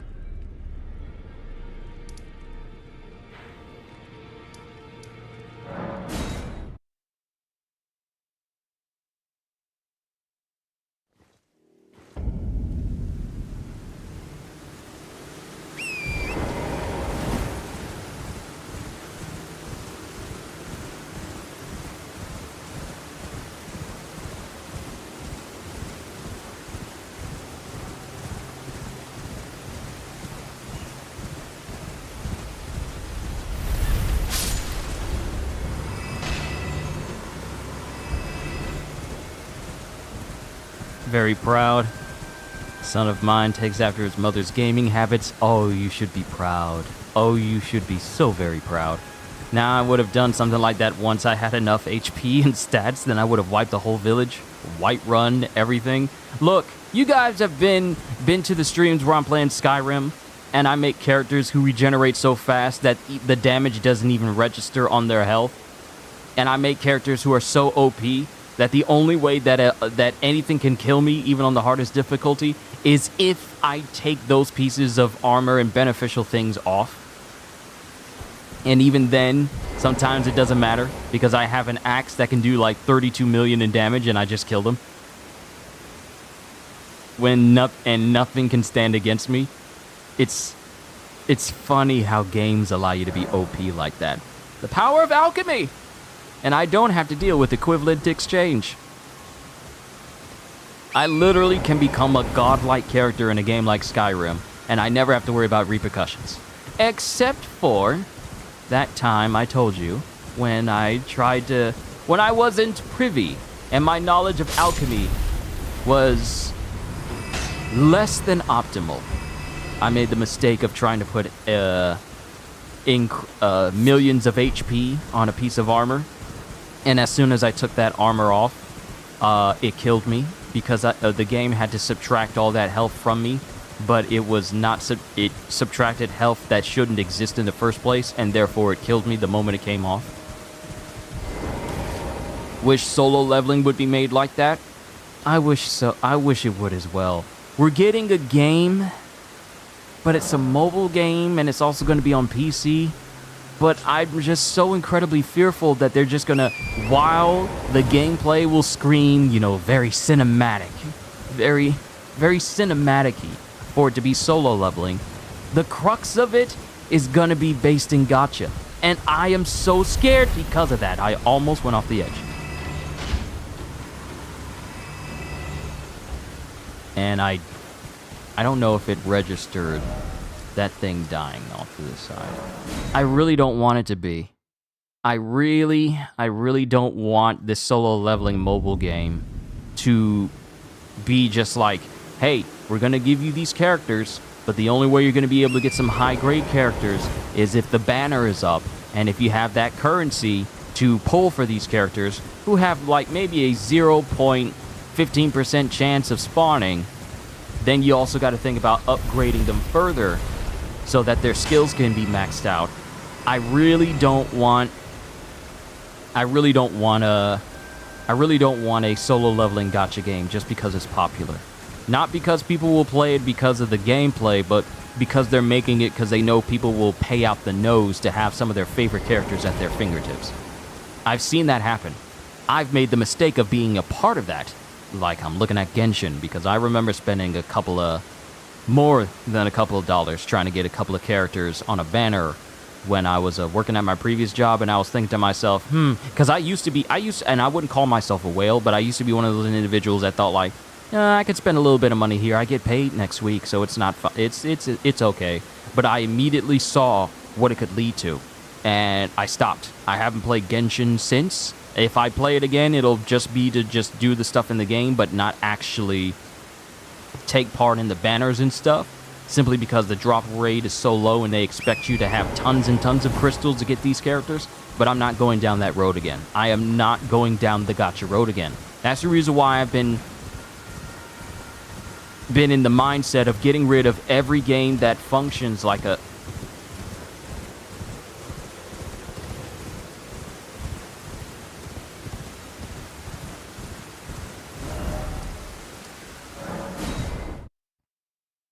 Hold up. Wasn't that Iron Balls? Wait, did it do it and I just wasn't paying attention because I was too busy talking? Oh, I was too busy talking. I didn't even notice that I caused that thing to fall off to the side. It just shows you how my brain is operating in a whole different region right now, where I'm able to do this and not even remember that I did it in the first place because I'm so in-depth in talking. But yeah, but I can't go down that road again where the gameplay is fun, but it's steeped in gacha. I can't really do that anymore. I can't, because like I ain't got money to burn. I don't. I'm not so frivolous and so carefree with my finances where it's all like, yeah, I can pay thousands upon thousands of dollars for this gacha character. No, I'm not. I'm not in the mid. I'm not in the mood for that. Speaking of solo leveling, I'm dying to see Igris in all his glory. I'm ready as well. Just want to play Jin, Igris, Tusk, Bellion, and Ryo Kyoto, whatever. Ryuji Goto. That's his name. I remember him specifically. I remember the fight between him and Jin specifically, but it's Ryuji Goto. Feel that when that last episode of Solo Leveling released, I think its rating will be sky high, and indeed need to start drawing Igris. Yes, it did fall. Me neither, especially this economy. Like, the $850 you spent on Final Fantasy Rebirth was for the year. Man, that's a, some people may not think that's a hefty sum, but that's a hefty sum. I don't get games that are like, buy this, buy that. Look at our marketplace. Look at what we have in the marketplace. Look at this character. Don't you want to spend a little money to increase your odds of getting this character? When in actuality, your odds are not being increased. But if you have more pulls, then there's a chance. There's a chance.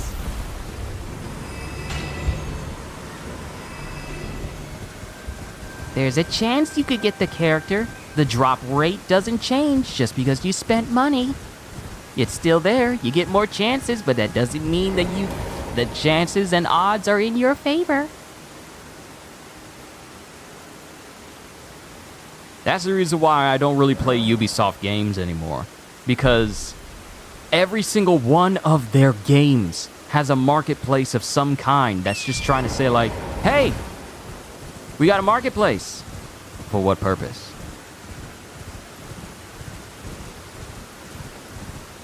Just in case you want to get some materials or get some perks and stuff. Ah, the poor little deer. Poor deer. The poor deer. That's the reason why I haven't played like Assassin's Creed Mirage. I haven't played Avatar Frontiers of Pandora because I don't have time for Ubisoft games anymore. And then you get Skull and Bones, which just screams microtransaction heavy and gameplay second. And honestly, I feel like Skull and Bones being announced and coming out, and then to have Sea of Thieves come out and say like, hey, remember our critically acclaimed game that was exclusively on Xbox? Yeah, we're going to be bringing it to other consoles as well, so that's quite unfortunate for Skull and Bones. And mind you, and I mentioned this earlier on, Ubisoft said that they're seeing some expansive player numbers, but they're not saying how much they sold on Skull and Bones. Which, to some people, may be kind of telling. You're happy to say that you have all these amounts of people playing your game, but you won't say how much of the game has actually sold?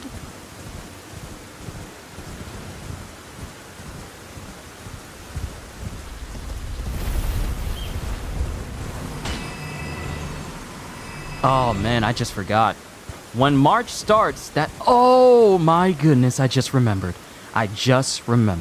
March is when a lot of things are going to be happening gaming-wise. So, in March, we're supposed to not only be getting the next Suicide Squad Kill the Justice League content drop, which will be introducing the Joker as a playable character, and all the stuff coming with him, but we're also getting the first content drop for Grand Blue Fantasy Relink in the form of a raid boss called Lucilius. And I've already explained just how busted Lucilius is at the beginning of the stream when Gacha was talking. We got that. And also March could be the very month when we start to hear news about the next and possible final pack of One Piece Pirate Warriors 4 that holds Roger and the other two characters that are coming with him, on top of Dragon's Dogma 2 and my birthday. So there's actually quite a lot happening in March. I'm gonna be busy. And I just want to say Thank you for allowing me to be so busy. Whether you're here for my manga reactions or my gameplay streams where my dulcet tones soothe you for the rest of your day, or if you're here for basically anything else I do, thank you for giving me the opportunity to continue to do what I do. Gonna be in trouble. My kid is holding his own at PvP. Not winning, but holding ground. Hey, that's improvement. That's potential. If he's not winning, but he's still holding his own, then that means there's room for him to hold his own and win.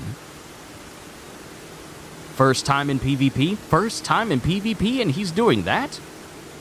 Kitty, your kid has massive potential. If you were to perfect this, if you were to put time and perfect this, not only hold his ground, but also dominate, you may have created a PvP monster. And CDs, you say you gotta go? CDs, thank you for stopping by. I really do appreciate you. And all that you are, all that you do. Every single time you show up, it's always happy because I'm always happy to hear you progressing with your drawings. If any of you are in Discord and you haven't seen CDs and his drawings, please take a look at them. He is a fantastic artist. But it's always a pleasure to have you here, my friend.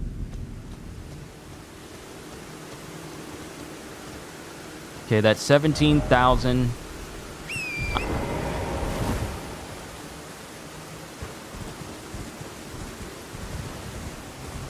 But sleep. Yeah. Remember CDs. Remember to sleep. I know you want to get all this stuff done, but do not put your health in jeopardy just to accomplish that. I tell everyone, please take care of your health. Regardless of what you are doing, please take care of your health and prioritize it.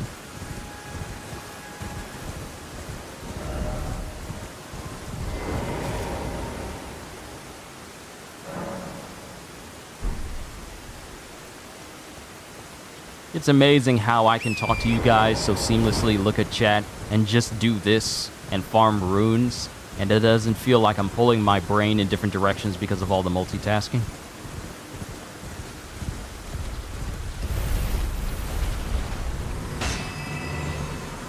There was one time when I caused this thing to drop and all of a sudden I got a ridiculously high amount of runes from it dropping off the side. I haven't been able to accomplish it, but I have no idea what triggered it.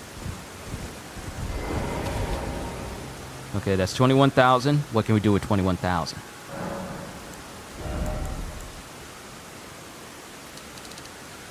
Okay, so I can bring my strength all the way up to 20.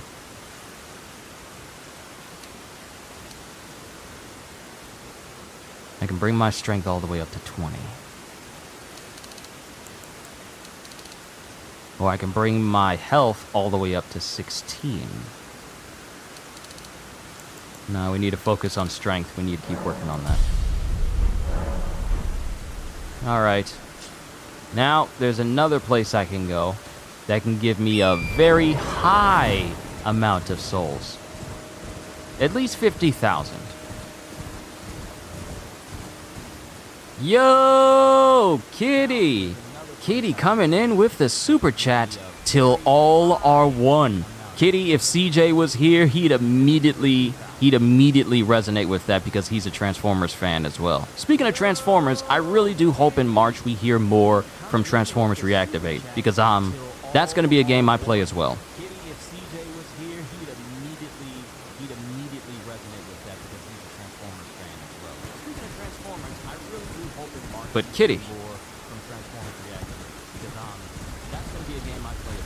hope in March we hear more from Transformers Reactivate because that's going to be a game I play as well. A round of applause for Kitty and her super chat. I greatly appreciate you. I greatly appreciate it. Sorry that the sound was delayed when I don't play that same sound for a long period of time. It's all like, yeah, we're going to take a hot minute to load up for you so that it's super delayed and there's a bunch of silence.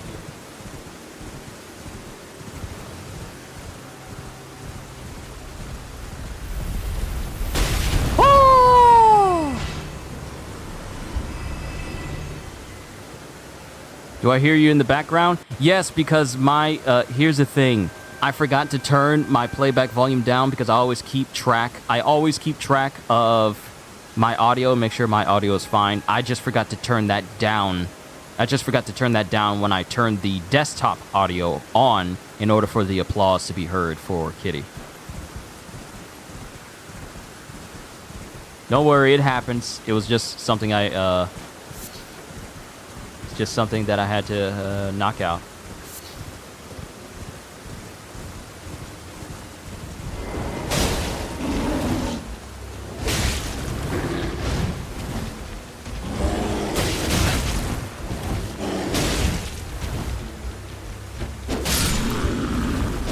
Winnie the Pooh, Winnie the Pooh, stubby little stubby, now he is dead. He's Winnie the Pooh, Winnie the Pooh. Now I'll take your fur and make a rug, deep in the 100-acre wood, where Caelid is this place name. You'll find the enchanted neighborhood where you will never be the same.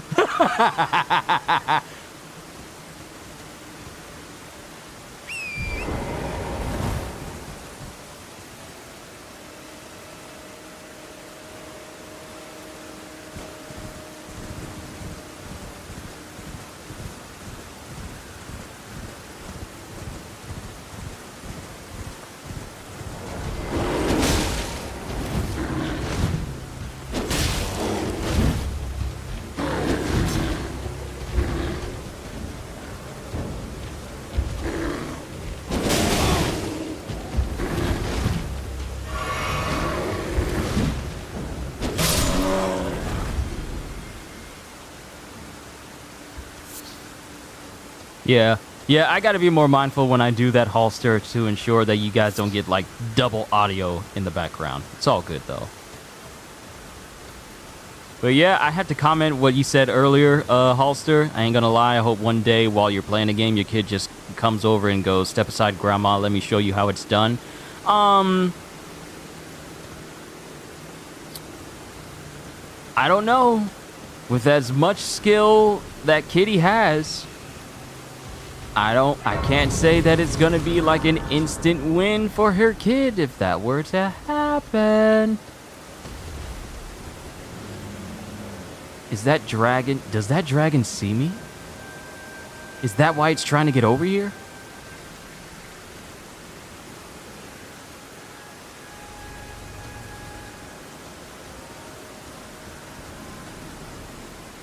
Ain't no way that dragon sees me. It's trying to make its way over here. That dragon sees me and it's trying to get over here. It knows I'm over here. These dragons got some good eyesight.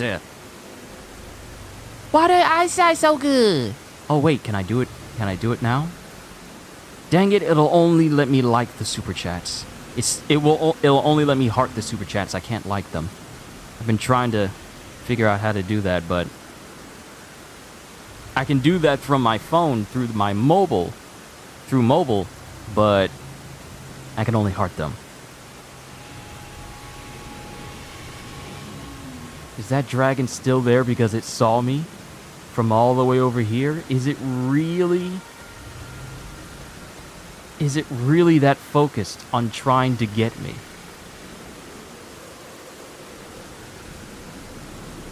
Dragon tales, let's all start a dragon tale. Come along, take my hand, let's cut off the dragon land. Dragon land! Actually, you know what? I can change that tune. Dragon tales, let's cut off a dragon tails. Clip the wings, slice the head, kill the dragons till they're dead. Yeah, that's better. That's better. I just made that up.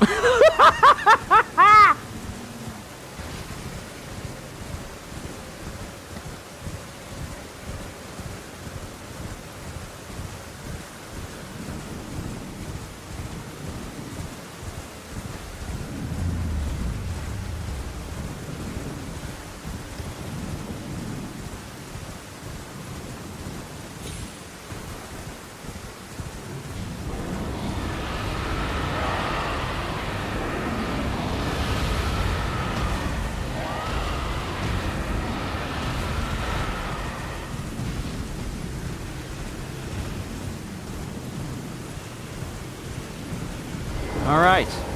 We are here with Great Dragon Grail. We can get a hefty amount of souls. We can get, well, souls. We can get a hefty amount of runes. We can get a healthy amount of runes if we go ahead and kill this dragon now. Increase my strength.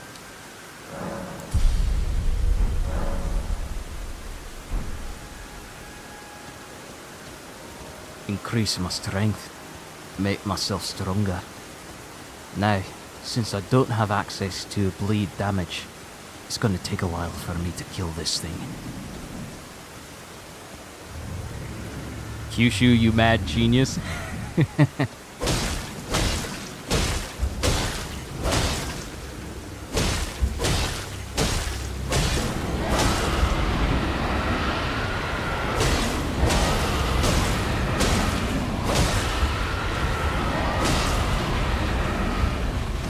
As you can see, this thing has an absurdly high amount of health.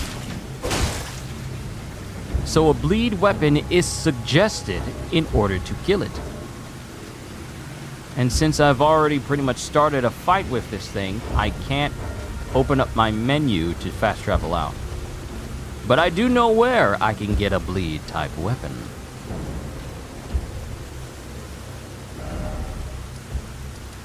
We're gonna make our way all the way back here. Go to Aguil Lake north. Then make our way down towards the lake and under the bridge and go forward.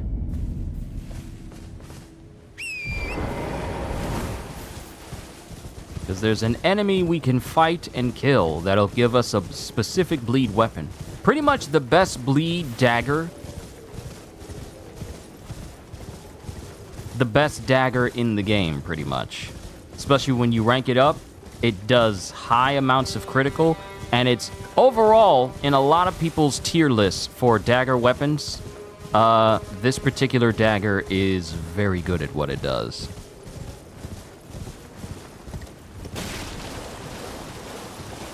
Your kid plays 7th out of 10? What game is your kid playing?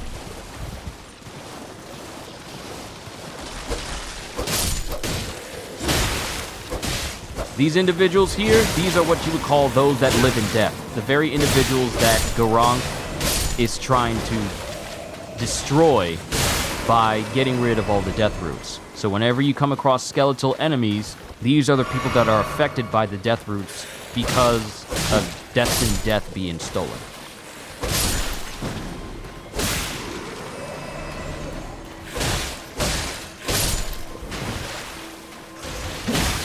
Sir, I don't know where you come from. I don't know why you thought that was a good idea.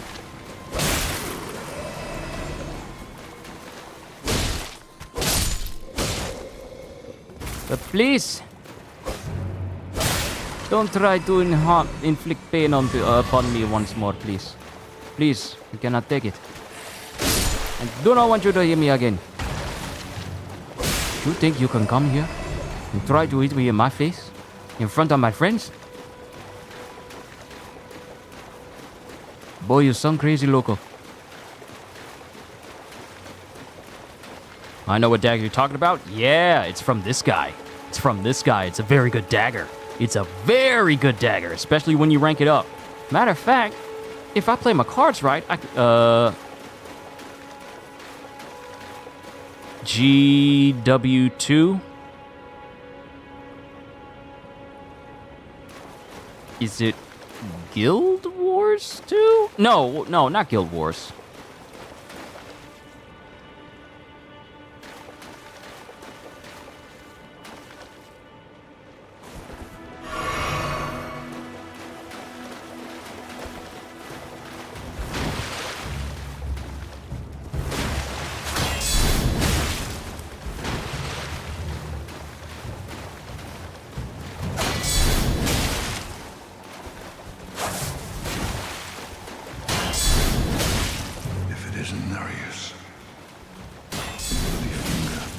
The end is nigh. For you. And Joseph's blood.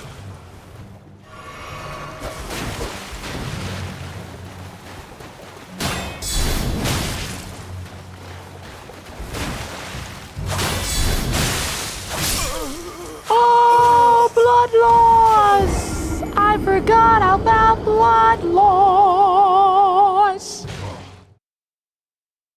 I forgot about blood loss. It goes through shields.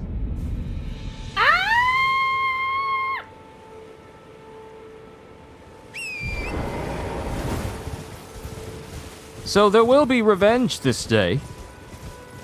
There will be revenge. Vengeance will be mine. This character will be Shadow of the Erdtree ready by June. Now, I highly doubt it's gonna take me all the way to June to get this guy ready. I could have this guy ready for Shadow of the Erdtree before my birthday even starts. That's how persistent I am. So don't be surprised if you see another stream where I'm already at crumbling for Farum Azula and I'm preparing to take down Malekith. Because that's how persistent I am.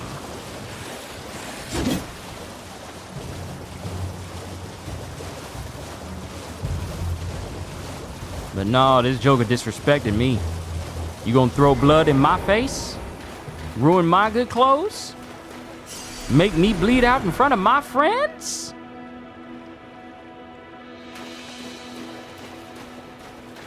Nah, we don't play them types of games, not in this house. We do not play them types of games.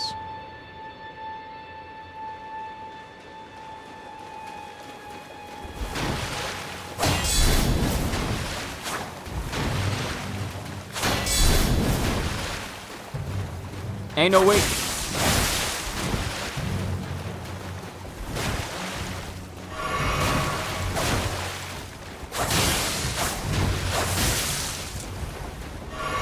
it isn't Darius,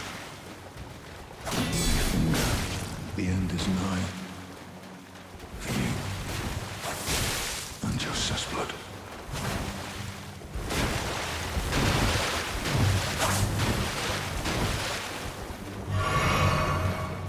Hey, Yura. Whenever you want to join in, bruh. Whenever you want to join in, jump him right now, jump him right now, jump him right now, jump him right now.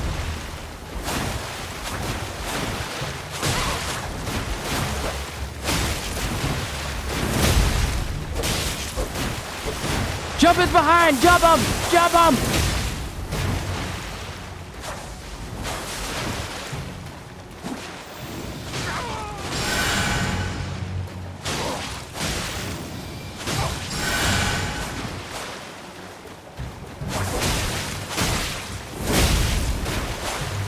Jump him!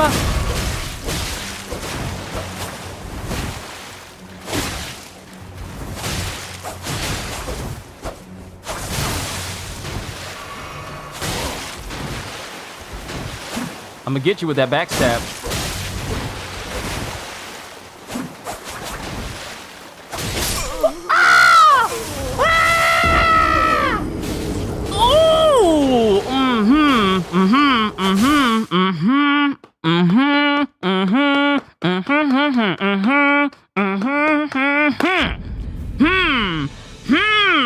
See, what you guys don't get to experience when I'm playing off camera is the rage, is the frustration of when I think things are going fine, and then all of a sudden, I get got, and then it's all, oh, okay, 3, 2, 1, 1, 2, 3. What the heck is the matter? What the heck's the matter with me? It's one of those moments where you just gotta keep calm. I've never broken anything from rage before, ever. I've never broken anything. Never broke a controller. I've always kept my cool. It's just a game. It's not that serious. However, I have been prone to just get up and pace around my room just wondering why did that one hit manage to land? That happens.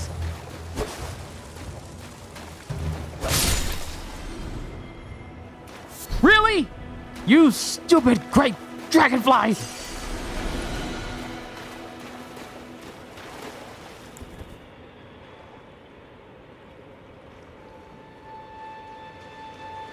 Just you wait until my buddy Yura shows up.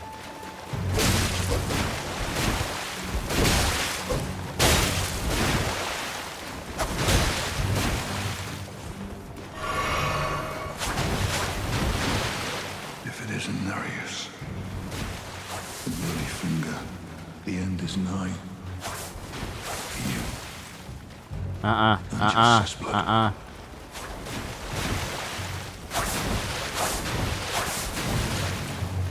I know your MO.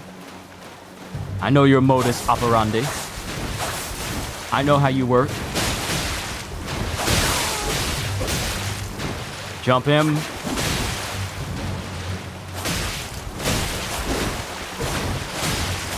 Hold still.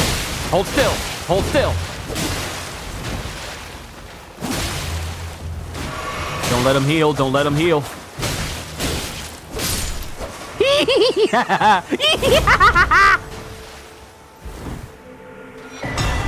Now give me that dagger! The Reduvia. Thank you, Bloody Finger Hunter Yura. You have returned to your world, and I have gained a very potent piece of equipment. Which requires 13 dexterity and 13 arcane.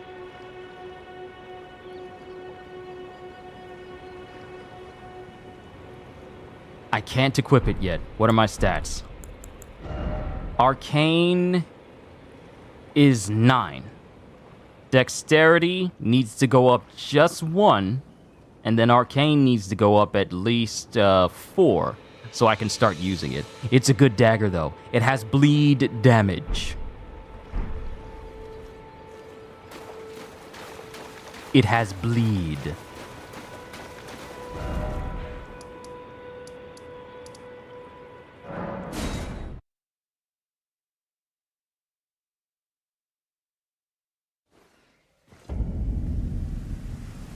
So I can't equip it yet because it will not work. It won't be enough. I suppose I could come here to Len's Rise and give myself a bit of a boost. Hopefully it'll be enough of a boost. So I can start using it, because I'm going to use that weapon and its bleed damage to take out the dragon. Because bleed damage helps.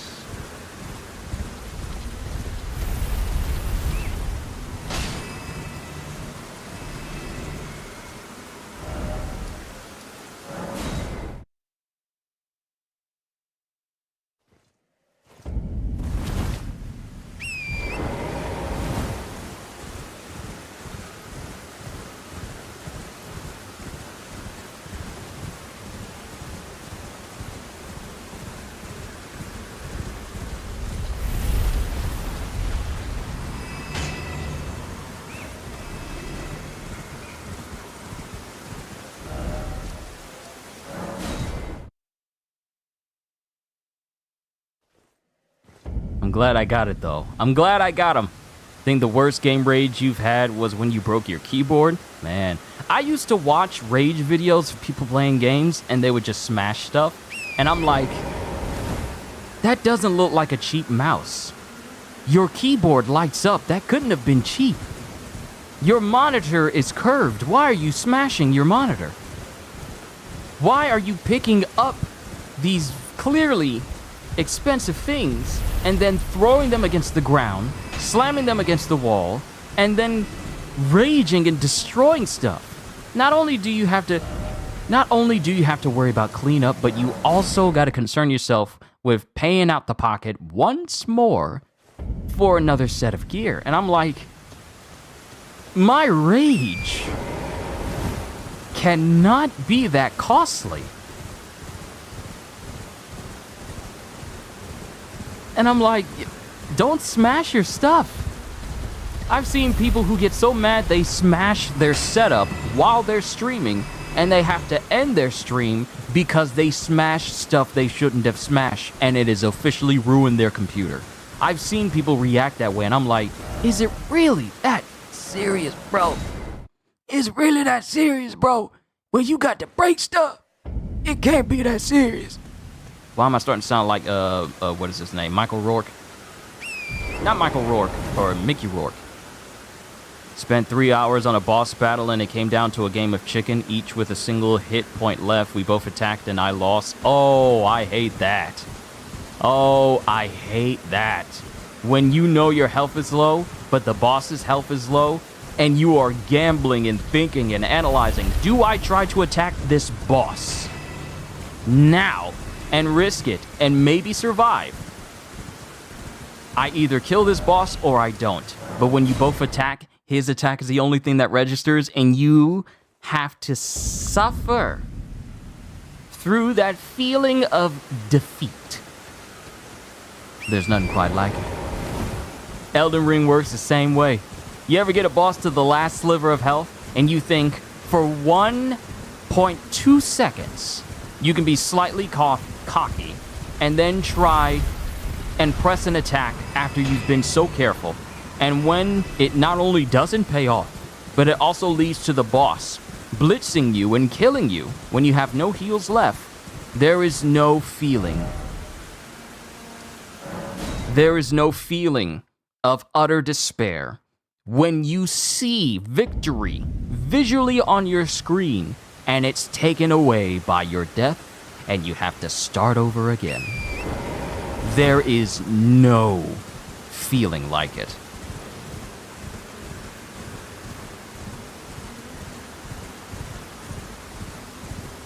And you had no heals left? Oh no, that's despair.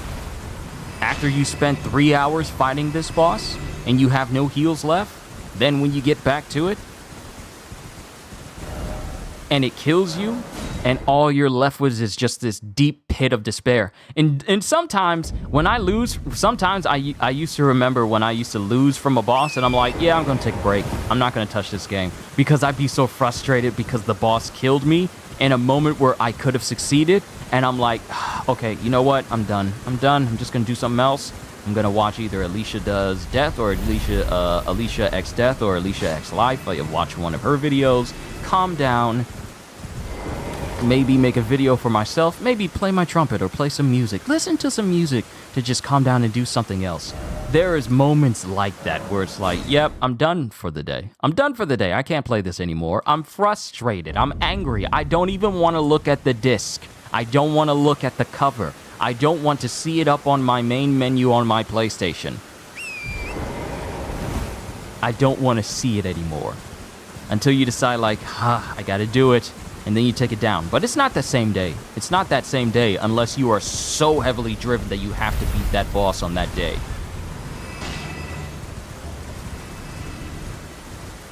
Unless you are so driven.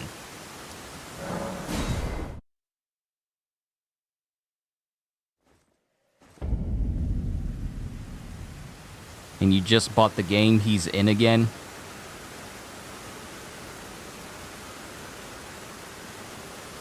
Oh. The game you're talking about was Final Fantasy VII. You're talking about the original Final Fantasy VII, aren't you? The 3-hour boss you were fighting?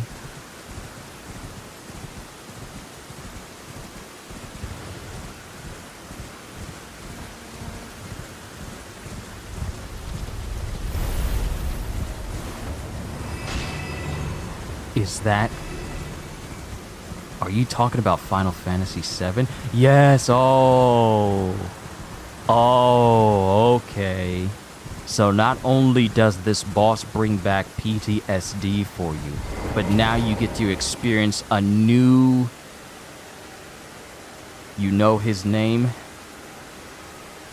Bum bum bum bum bum bum bum bum ba da ba da ba da ba da ba da ba da ba da ba da bum bum bum bum bum bum bum bum bum bum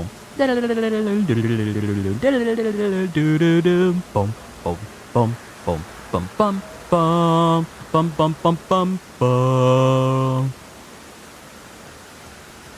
Yeah, we all know his name. Estans interis ida vehementi, estans interis ida vehementi, Sephiros. Yeah, we all know his name.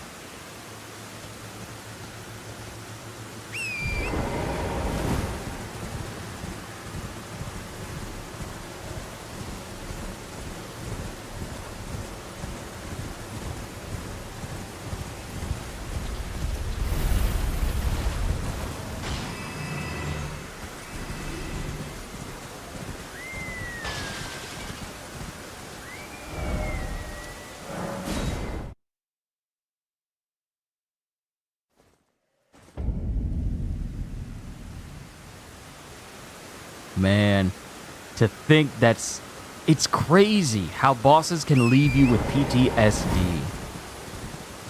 Just period. I remember one boss that left me with PTSD until I overcame it by beating the game was when I played the first Dark Souls game. And I played it, and I got all the way to the Capra Demon. And I kept losing to the Capra Demon, having absolutely no way of knowing how to beat it. Because it kept killing me. The dogs were annoying, but the Capra Demon kept chasing me. I thought I was safe up going up the stairs in the Undead Burg, and it didn't work. And I kept losing so many times. I got so incredibly frustrated that I didn't play the game for 9 months. I didn't play the game for 9 months. I didn't even touch the game. I just avoided it because I was just that frustrated. Until one day I was like, yeah, I can't leave this game unfinished. So I have to kill this thing. And I do. I kill it, and I progress, and I keep going, and I progress, and I eventually, sometime later, beat the game. And that is the game that got me started on playing Souls-like games. It was my very first FromSoft game, and after beating it, it made me into a fan of FromSoft. So I then played all of their Souls-like afterwards. Dark Souls... I played Dark Souls, beat that. Then I played Dark Souls 2. Then Dark Souls 3. Then Bloodborne. Then Sekiro. And now we're here. With them at their peak. With Elden Ring. Now they're about to peak again because they're creating a brand new expansion for the game that's going to introduce even more weapon types. 8 new weapon types? Say less. You screamed and threw your controller, shattering it on the wall. Well, it's no surprise that Sephiroth would do that to a person. It's no surprise whatsoever.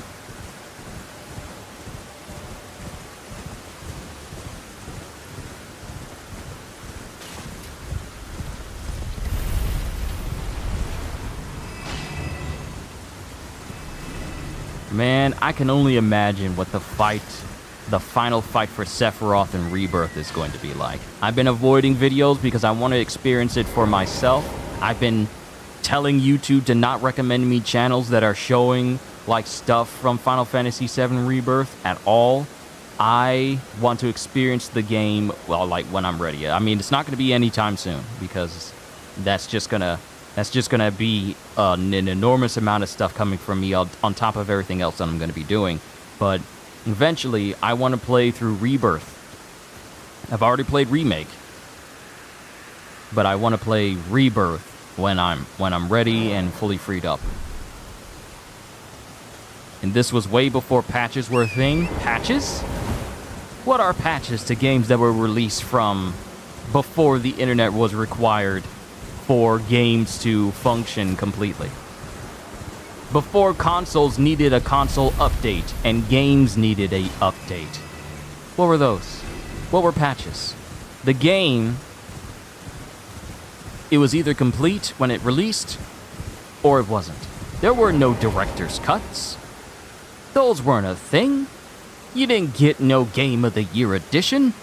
You just got the game. Games were complete the day they launched.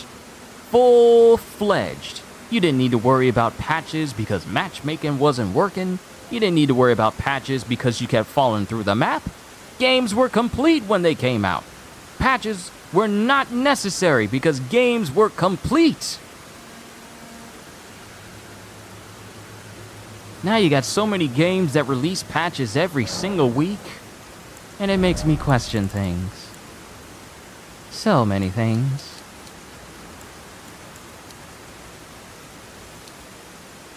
Alright, we have more than enough to have my dexterity and arcane at 13. So I'm going to put my next point into strength, because now we can use the Reduvia.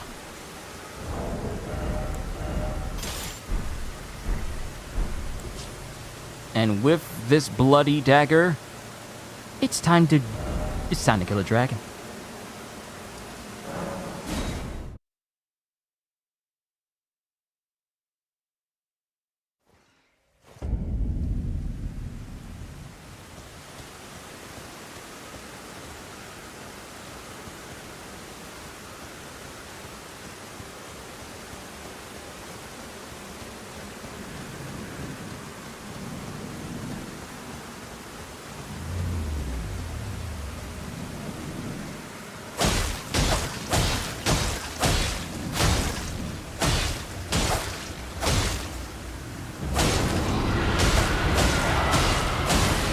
See that? You see that massive drop in health? Bleed damage is so strong.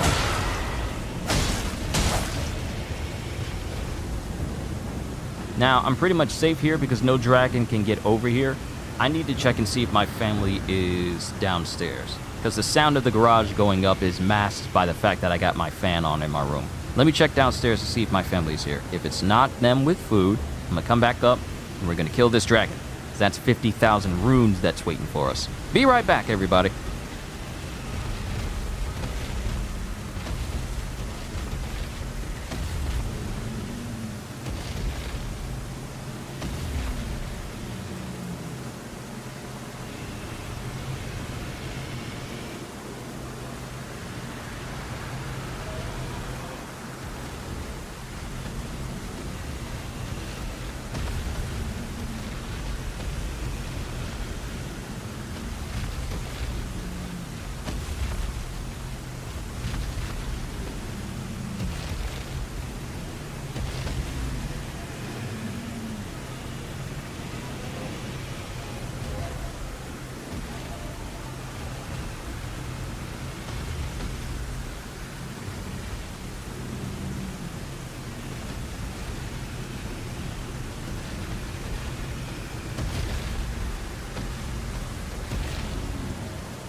What perfect timing. As soon as I got back upstairs, because my family wasn't here yet, they show up.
Okay, got my food here.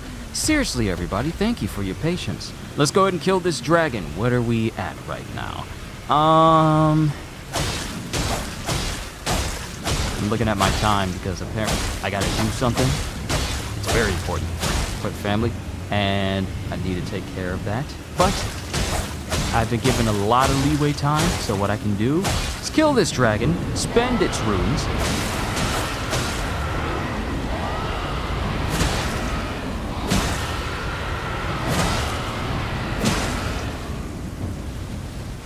and put myself farther on the path of being able to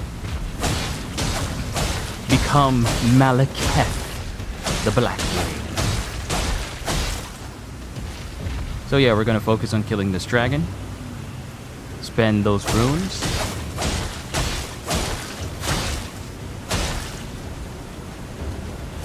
and like I said before, this isn't gonna become a new series, but I will probably do another stream where I'm preparing to take down Malekith. But it's probably going to be a minute before I get there, especially if I'm focusing on playing this. I can say I can give Grand Blue a break, given the fact that I still got a large amount of time before Lucilius drops on March the 14th.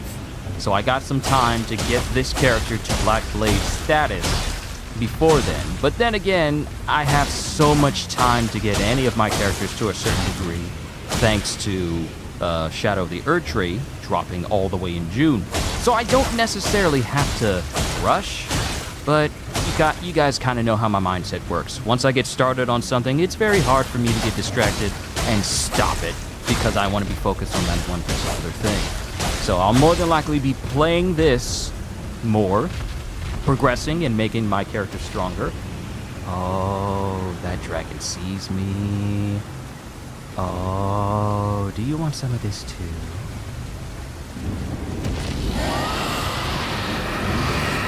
Is your health getting reduced?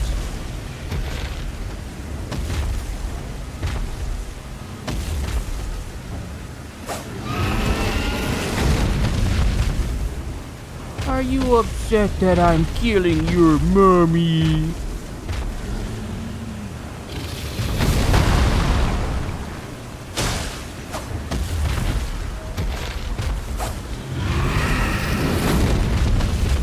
Be right back. Oh, that's great. Oh, great. Okay, that's good. That's good that you are here.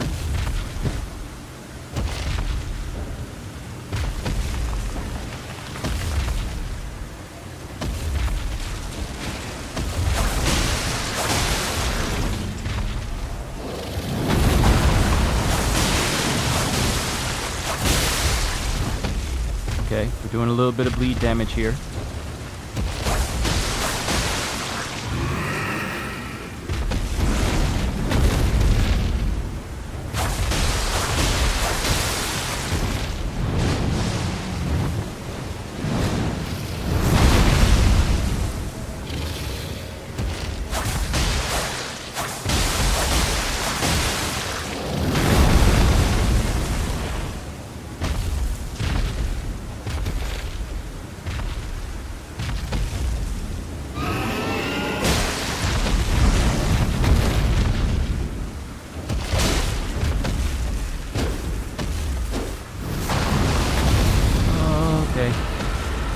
Careful here.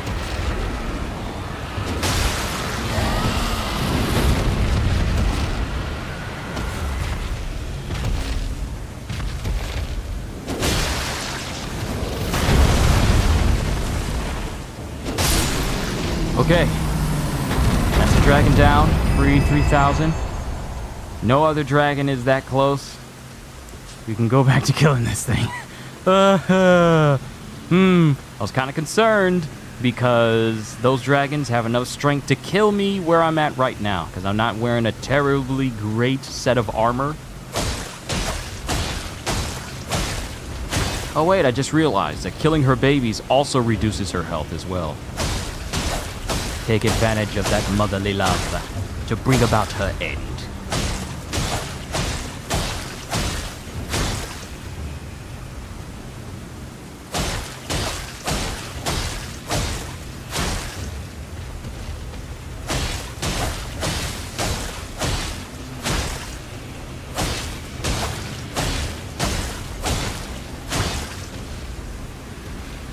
I mean, she's almost dead.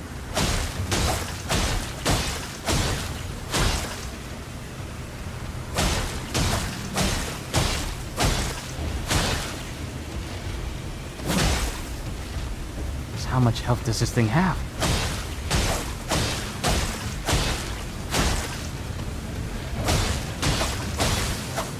There we go.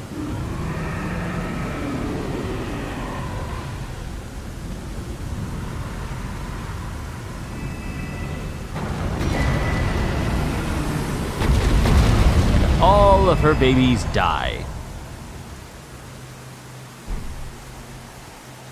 76,000! Wow. That's 76,000. That's not...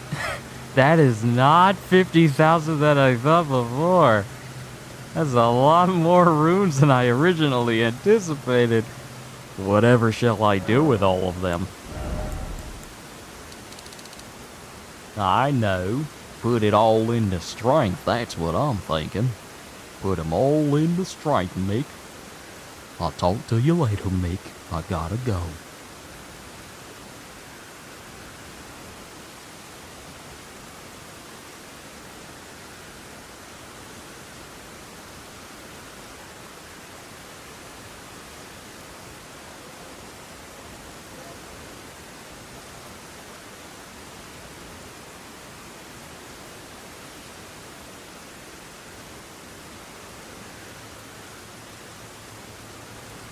That's interesting. Let me see here. So, Black Blade requires 34 in strength. So I'm almost there to being able to wield it. Almost there. And then, I need to focus on getting my faith to 46, so I can use the incantation when I get it. But we're still a long ways away from that. Matter of fact, 22, 31... So that's 9, well, yeah, 9 levels. 9 levels. I could go all the way to faith, but I need that strength.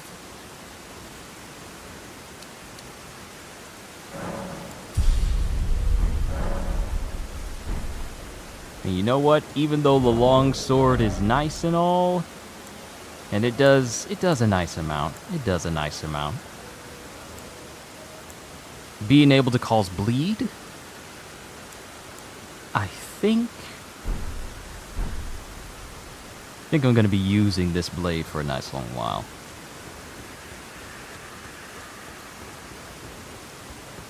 Let me go inside this building and see what's what.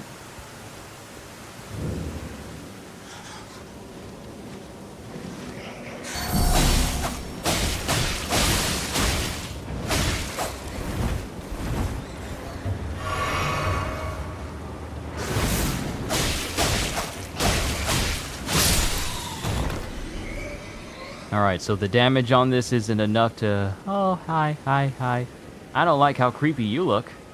I don't like how you're looking at me. How you got a human face like that. I don't like that. I don't like you. And I don't like that. I don't like you at all. I don't like how you're looking at me. I really don't like how you're looking at me.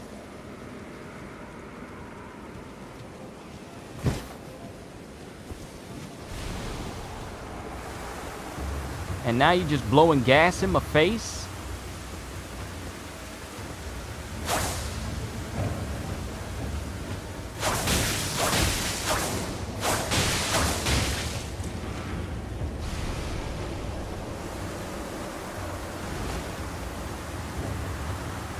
Oh great, I'm poisoned because I decided to stand in the crop dust.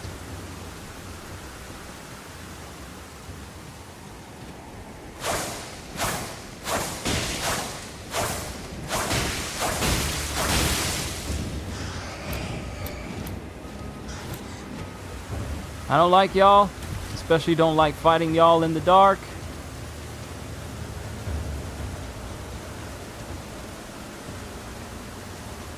Please don't follow me. Why are you following me? Excuse me, why are you following me?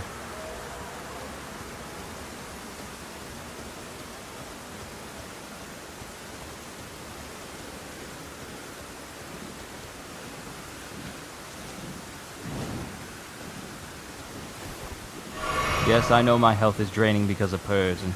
Because of Persian.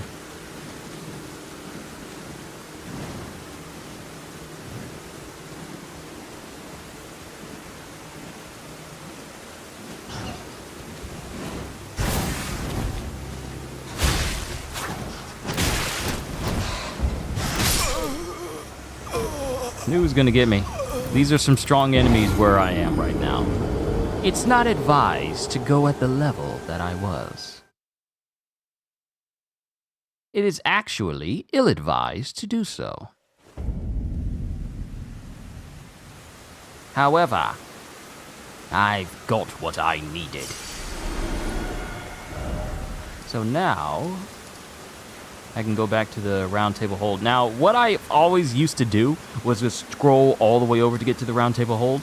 We just press triangle, L1, what? Triangle, square, X. Triangle, square, X. Literally saves you so much time because it takes you right back to the round table hold. And I made things difficult on myself. I don't believe we've met. I'm known as D. I hunt down those who live in death and weed their death root. Heed my warning. Those who live in death should be left well alone. All the more should you spy a mariner among their number, unless you wish to lay down your life in vain. Those who live in death should be left well enough alone. But I hunt them because I don't know what that phrase means. That's literally what D... that's literally what D's saying. Well, I took you for no matter. Lay out your arm.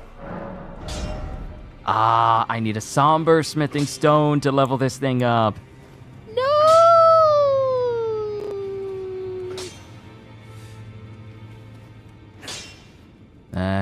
It's fine. I'll keep using my long sword until I have the materials necessary to rank up the dagger.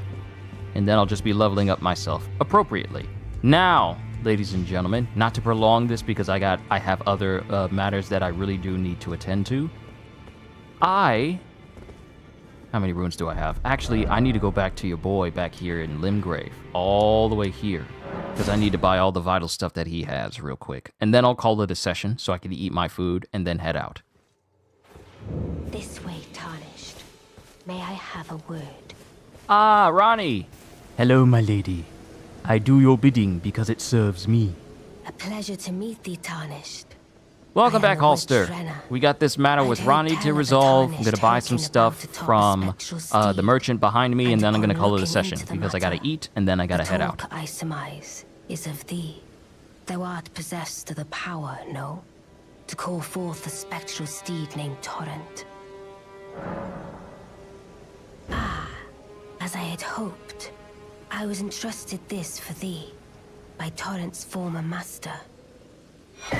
Spirit calling bell. This is necessary for me to prevail against a lot of these people because I will be using the tears and ashes.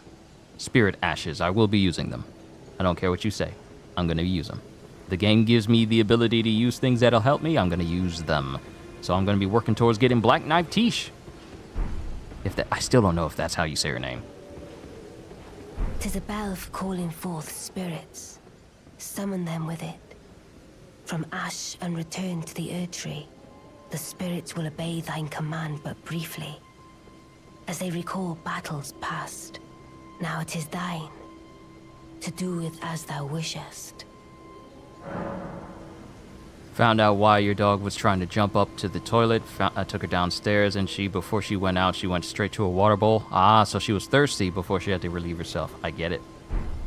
I understand. Forgive mine intrusion, Tarnished. I doubt we shall again meet. But all the same, learn well the lands between. How long will it be, I wonder, before the Tarnished tire of obeisance to the two fingers?